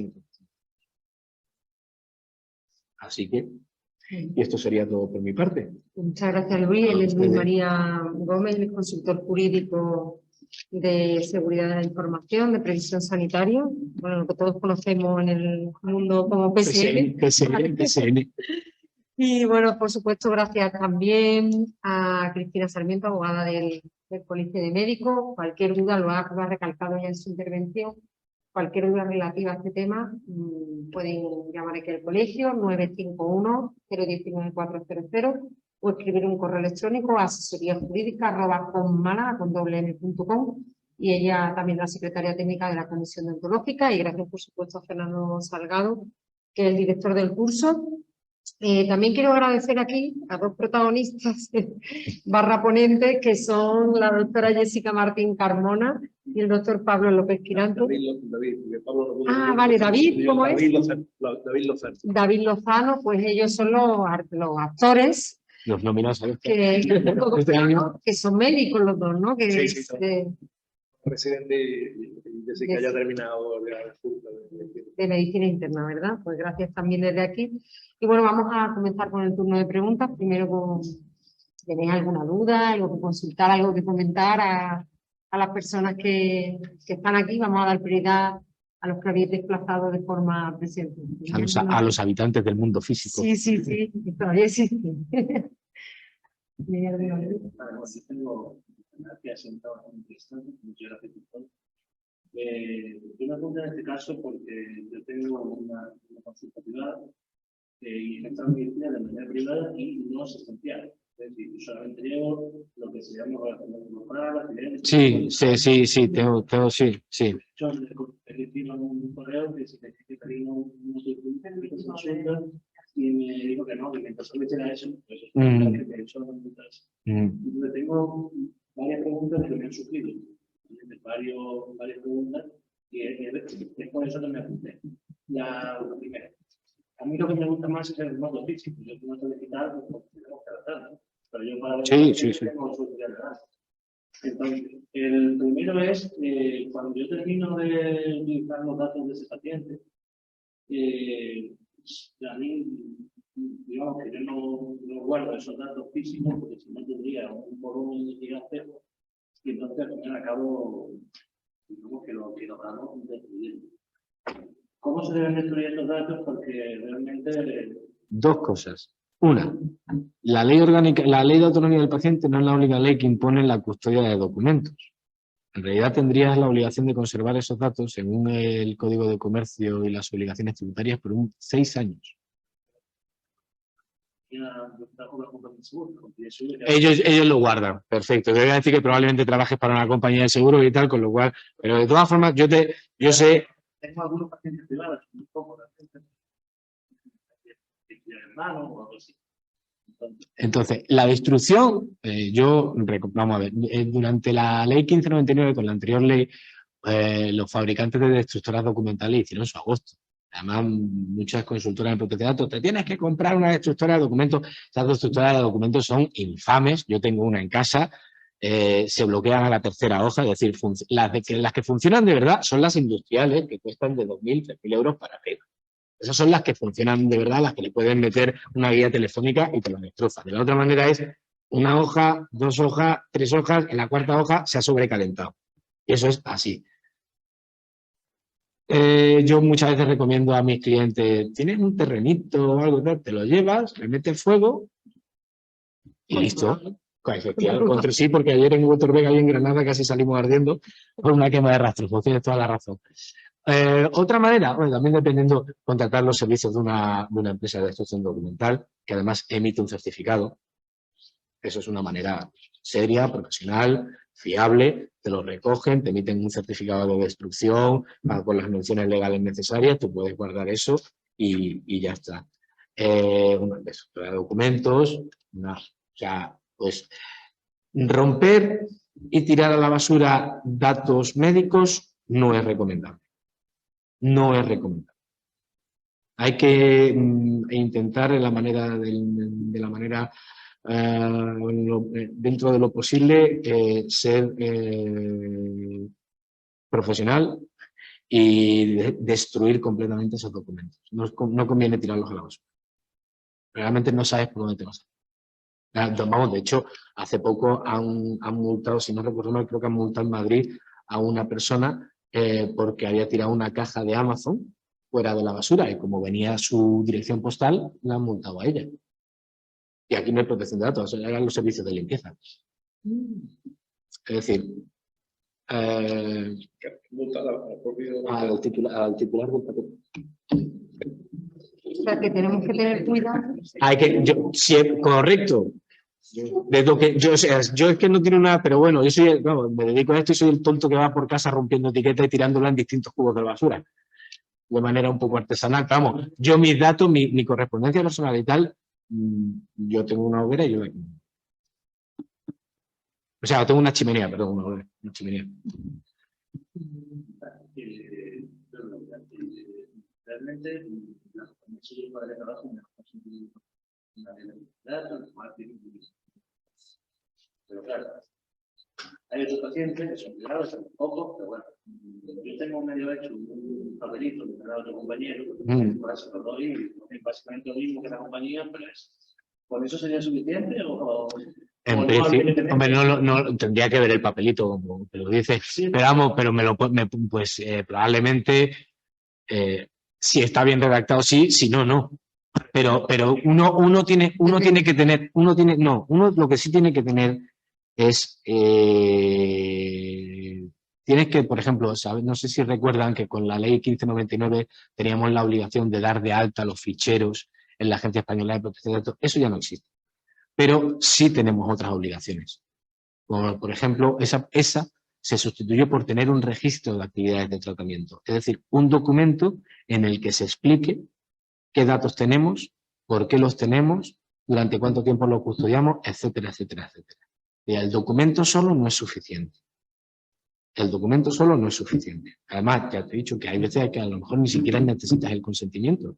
Habría que evaluar cómo se presta la información, cómo se presta el servicio, para quién, porque a lo mejor si hay, aparte de las compañías de seguros, no sé si hay algún tipo de abogado o algún despacho de abogados que contacte contigo para que hagas peritaje. Pues esas relaciones tienen que estar también jurídicamente bien documentadas. Hay que contar con un documento de seguridad. ¿Necesitas un delegado de protección de datos? No. No, ya te lo digo. No, seguro. Pero sí hay que tener unos documentos de protección de datos a la hora de prestar un activo. Que no tienen por qué ser el consentimiento, pero sí un documento de seguridad. ¿Vale? ¿Alguno más? Alguna llamada habla de la exposición y la respuesta de alguna duda. Pero quería decir, por ejemplo, en relación a las aplicaciones que hay, bueno, para gestión de agenda, nosotros, sobre todo el móvil, tengo luego celular, y solo tengo la enfermera. Pero claro, no podría me he resistido mucho a la digitalización de la consulta, pero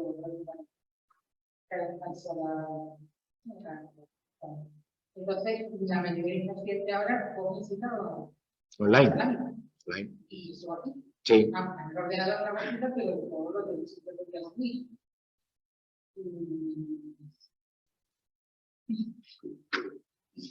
Es que no sé qué aplicación es, tendría que estudiarla. No, ya me imaginaba que era horario.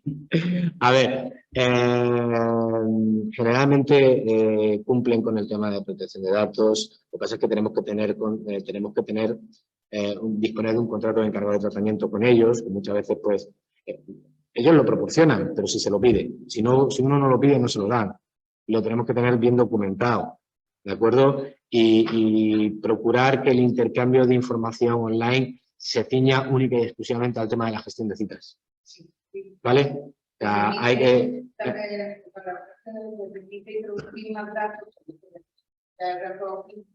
Yo recomiendo que no. Yo recomiendo que no.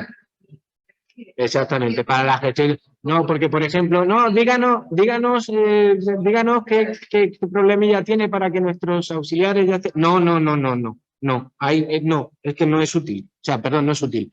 No cumple, en la nueva ley de protección, en el nuevo marco regulatorio, porque realmente el marco regulatorio lo da el Reglamento Europeo de Protección de Datos y la ley orgánica lo único que hace es desarrollar algunos preceptos más, ni siquiera es una ley de transposición, el reglamento es directamente aplicable. El Reglamento Europeo de Protección de Datos viene uno de los principios que vino a implantar nuevos es el principio de minimización.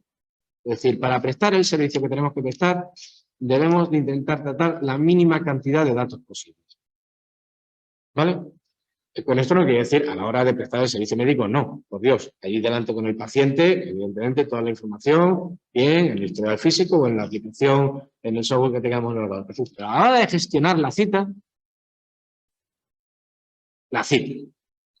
nombre, compañía de seguros, hora, otro, número de teléfono para contacto, ya está, mínimo. No intenten, no, pues, por ejemplo, yo tengo clientes que, por ejemplo, hacen le entregan una ficha de amnesis previa en la cual le piden, no sé si está bien dicho, como una especie de triaje voluntario, donde uno llega a una consulta y rellena, tal, no sé qué. Ahí yo, por ejemplo, aunque los datos no salgan, sí meto una coletilla de protección de datos. Ya está haciendo una toma de datos y es conveniente informar al paciente de que vamos a incorporar esos datos a un software o a nuestro fichero o tal. ¿Vale? ¿De acuerdo? Entonces, la aplicación que use, pues a mí me gustaría, yo tendría que verla y sobre todo documentelo. Es decir, vosotros me estáis gestionando las citas de mis pacientes. Sabéis quién viene a verme. Tenéis que tener un documento. Lo que ocurre es que en Doctoralia generalmente, cuando los usuarios acceden a Doctoralia, se dan de alta y acceden o aceptan la política de protección de datos de Doctoralia. Con lo cual, digamos que esa parte está cubierta.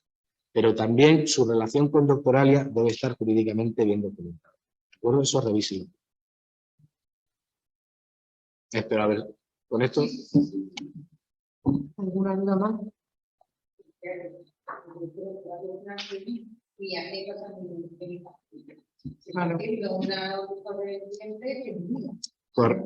Correcto. Van a seguir teniendo los datos de contacto. Ellos van a seguir teniendo los datos de contacto. Si han dado sus consentimientos.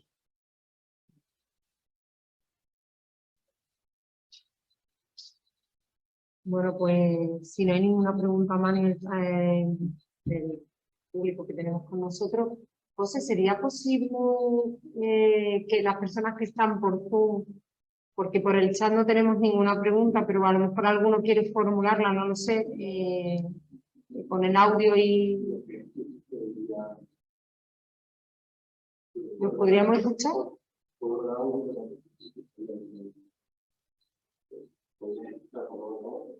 Vale, venga, vamos a probar. Por si hay alguna persona que esté conectada a través de Zoom y quiera formular alguna pregunta, que lo haga ahora o calle para siempre. Yo mientras esperamos, si no importa, voy a hacer un comentario sobre todo de Cristina y Luis. El acceso, ¿no? El acceso a la historia, pero hablando de terceras personas, ¿no? Ajá. Porque es muy habitual, hombre, en un hospital tú acabas de decir que en el hospital está el delegado de protección de datos o sí, el encargado, y eso lo va a tener muy claro. Pero, por ejemplo, fallece un paciente y tema de seguros, que tiene una póliza y necesita un informe. Es que, cuando estabais comentando el tema del acceso, rectificación, etcétera, me ha venido un caso que tuve de que el paciente, por un lado, no quería de que hubiera un volcado de una serie de datos en su historia. Y eso, claro, genera un poco de... Porque claro, se lo comunicamos, en el caso este, como yo trabajo en un hospital público, al servicio de documentación para que bloqueara las zonas que... Porque claro, entiendo que como el interesado que no quería que hubiera acceso, pero eso también, yo creo que porque el hecho del fallecimiento de un paciente no nos libera del deber de secreto, que es un poco lo que yo he comentado. Entonces lo quería implicar un poco con vuestra faceta profesional, ¿no? ¿Qué precauciones a la hora de que acceda una persona después de fallecer? O sea, La ley orgánica de protección de datos y garantía de derechos digitales sí. El tema del tratamiento de datos de personas fallecidas. Es una de las novedades de esta ley. Eso no viene en el reglamento europeo, ha sido una aportación de la ley nacional, de nuestra ley española, y es bastante clara al respecto. En primer lugar, hay que atender a si el titular de los datos dejó instrucciones por escrito. Eso es lo primero.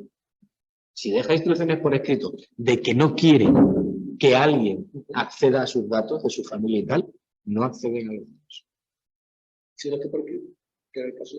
Si no está por escrito, ahí ya entramos en el medio, ya entramos en algo, en terrenos más jurídicos, más de prueba, claro, porque no hay constancia, era un deseo del paciente que se lo notificaba al médico en este caso que era yo. Ya, pero sí. Hombre, si efectivamente, si antes que falleciera se puso por escrito, efectivamente, yo entiendo que no se ha dejado instrucciones por escrito, por lo cual habría que atenerse a esas instrucciones. Perdona la pregunta, no que desconfíe yo de los responsables de mi centro y tal. Pero ahora es que, por ejemplo, tú has dicho, las anotaciones del médico, que son las anotaciones personales, subjetivas, valoraciones, por ejemplo, en el DIRAYA, que es el programa informático que tenemos de historia digital en el Servicio Andaluz de Salud, no hay un apartado de anotaciones subjetivas. Entonces, hay que poner en el evolutivo, pero yo digo, no porque dudo de la capacidad de los delegados, de que en un marasmo de una historia que son múltiples episodios de diferentes especialistas, de diferentes profesionales, eso se pase por alto. Exacto. Claro. Que cómo criba, porque eso es un campo de texto, donde yo, en el día 24 de octubre del 2022, he puesto anotación subjetiva. Este paciente parece que no, o parece que consume alcohol, por ejemplo, y tiene niega consumo de alcohol, que es una anotación subjetiva, o tiene aspectos, creo que no está siendo sincero, por ejemplo, ¿no? Los comentarios. Este tipo de comentarios, y luego te encuentras en que el paciente pide la copia literal, y entonces a mí me extrañaría que el sistema de IRAYA tenga ese tamiz que haga que me saquen esa anotación. Pues, entonces, sinceramente, habría que ver cómo se da el informe a la familia, y probablemente el Servicio Delegado de Protección de Datos del Hospital debería revisar. No, nosotros todas las solicitudes de acceso de nuestros clientes las revisamos nosotros. Y vemos nosotros qué es lo que está cumpliendo siempre la ley, estrictamente la ley, es decir, tiene derecho a todo esto, se le da todo esto, ni menos ni tampoco más. La anotación subjetiva no utilizan otros aplicativos o directamente hace un informe ex profeso para la solicitud de acceso, pues, entendemos que ese tipo de cosas no se dan. Yo lo que sí te puedo decir es que actualmente la Ley Orgánica de Protección de Datos 18 contempla el tratamiento de los datos de los fallecidos. En primer lugar, lo que hay que tener en cuenta es la voluntad del titular de los datos del fallecido. Eso en primer lugar. Y luego, efectivamente, pues, el tema de que podrán acceder los herederos o las personas directamente relacionadas, además lo menciona tal cual, herederos y personas directamente relacionadas, tema de pareja, vínculos, efectivamente y tal. Y siempre que sí establece una pequeña cuestión, aunque el fallecido no quiera, se podrá acceder a los datos de carácter patrimonial para el tema de dirimir temas de intervención.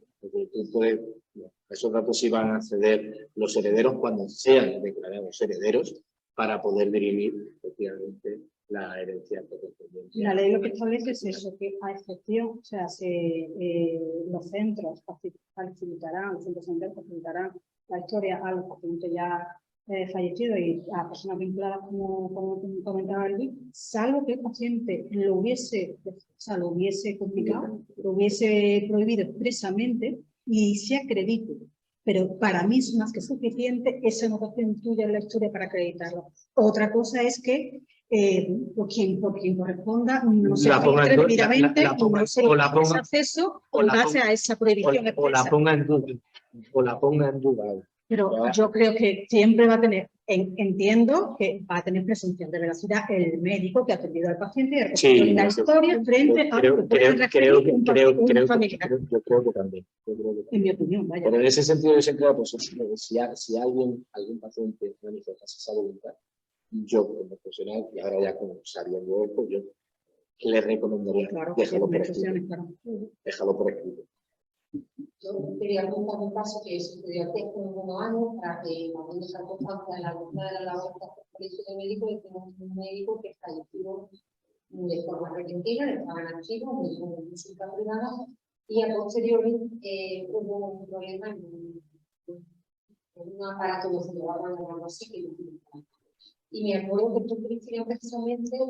Refrescame la memoria. Claro, porque tú te das, no podemos seguir. No, pero no quién, sino el qué. A ver si yo Tú te encargaste de dar los datos. Ah, sí. Bueno, pues lo hago frecuentemente, sí. Un problema de salud pública con una... Claro. En esos casos lo que nos ha ocurrido, efectivamente. Porque no sabían cómo acceder a su historia. Efectivamente. A través de la viuda que tenemos de contacto, y bueno, y ella de alguna manera hereda también esa obligación de, de facilitar ese acceso, de conservar esa historia durante el tiempo que restara después del fallecimiento, digamos, repentino en este caso, del médico que estaban activos, y a través de ella se accedió, pudimos acceder a la historia, se facilitó la historia. Ahora, ella no tuvo acceso, o sea, ella nos facilitó los documentos sellados, en un sobresellado, y nosotros se lo entregamos. La custodia, lo que decía era el tratamiento de custodia. Tiene que custodiarlo, pero ella no se no puede acceder. Y aunque ni nosotros tampoco. nosotros en algunos colegios se han implantado servicios de custodia de historiales, el fallecimiento de un profesional. Entonces, los historiales quedan sellados convenientemente en el colegio, bien almacenados, y si algún paciente quiere acceder a ellos, se identifica en el colegio, se busca, se saca única y exclusivamente ese historial, el resto como tal, o también algún colega que se haga cargo de ellos, que sabe cuando el médico está en la consulta, el traspaso de historia, también, claro. El médico lo que adquiere en primer lugar, el médico sustituto lo que adquiere primero es un deber de custodia, él no accede. Entonces el paciente va a visitar al médico y dice, quiero mi historia. ¿Quiere usted que yo le trate? Sí. Entonces ahí ya se hace cargo de la historia. Y ahí también es conveniente tenerlo todo bien documentado. Sí. Pero es algo relativamente habitual. No hubo lugar a eso, porque falleció y estaba solo en la consulta.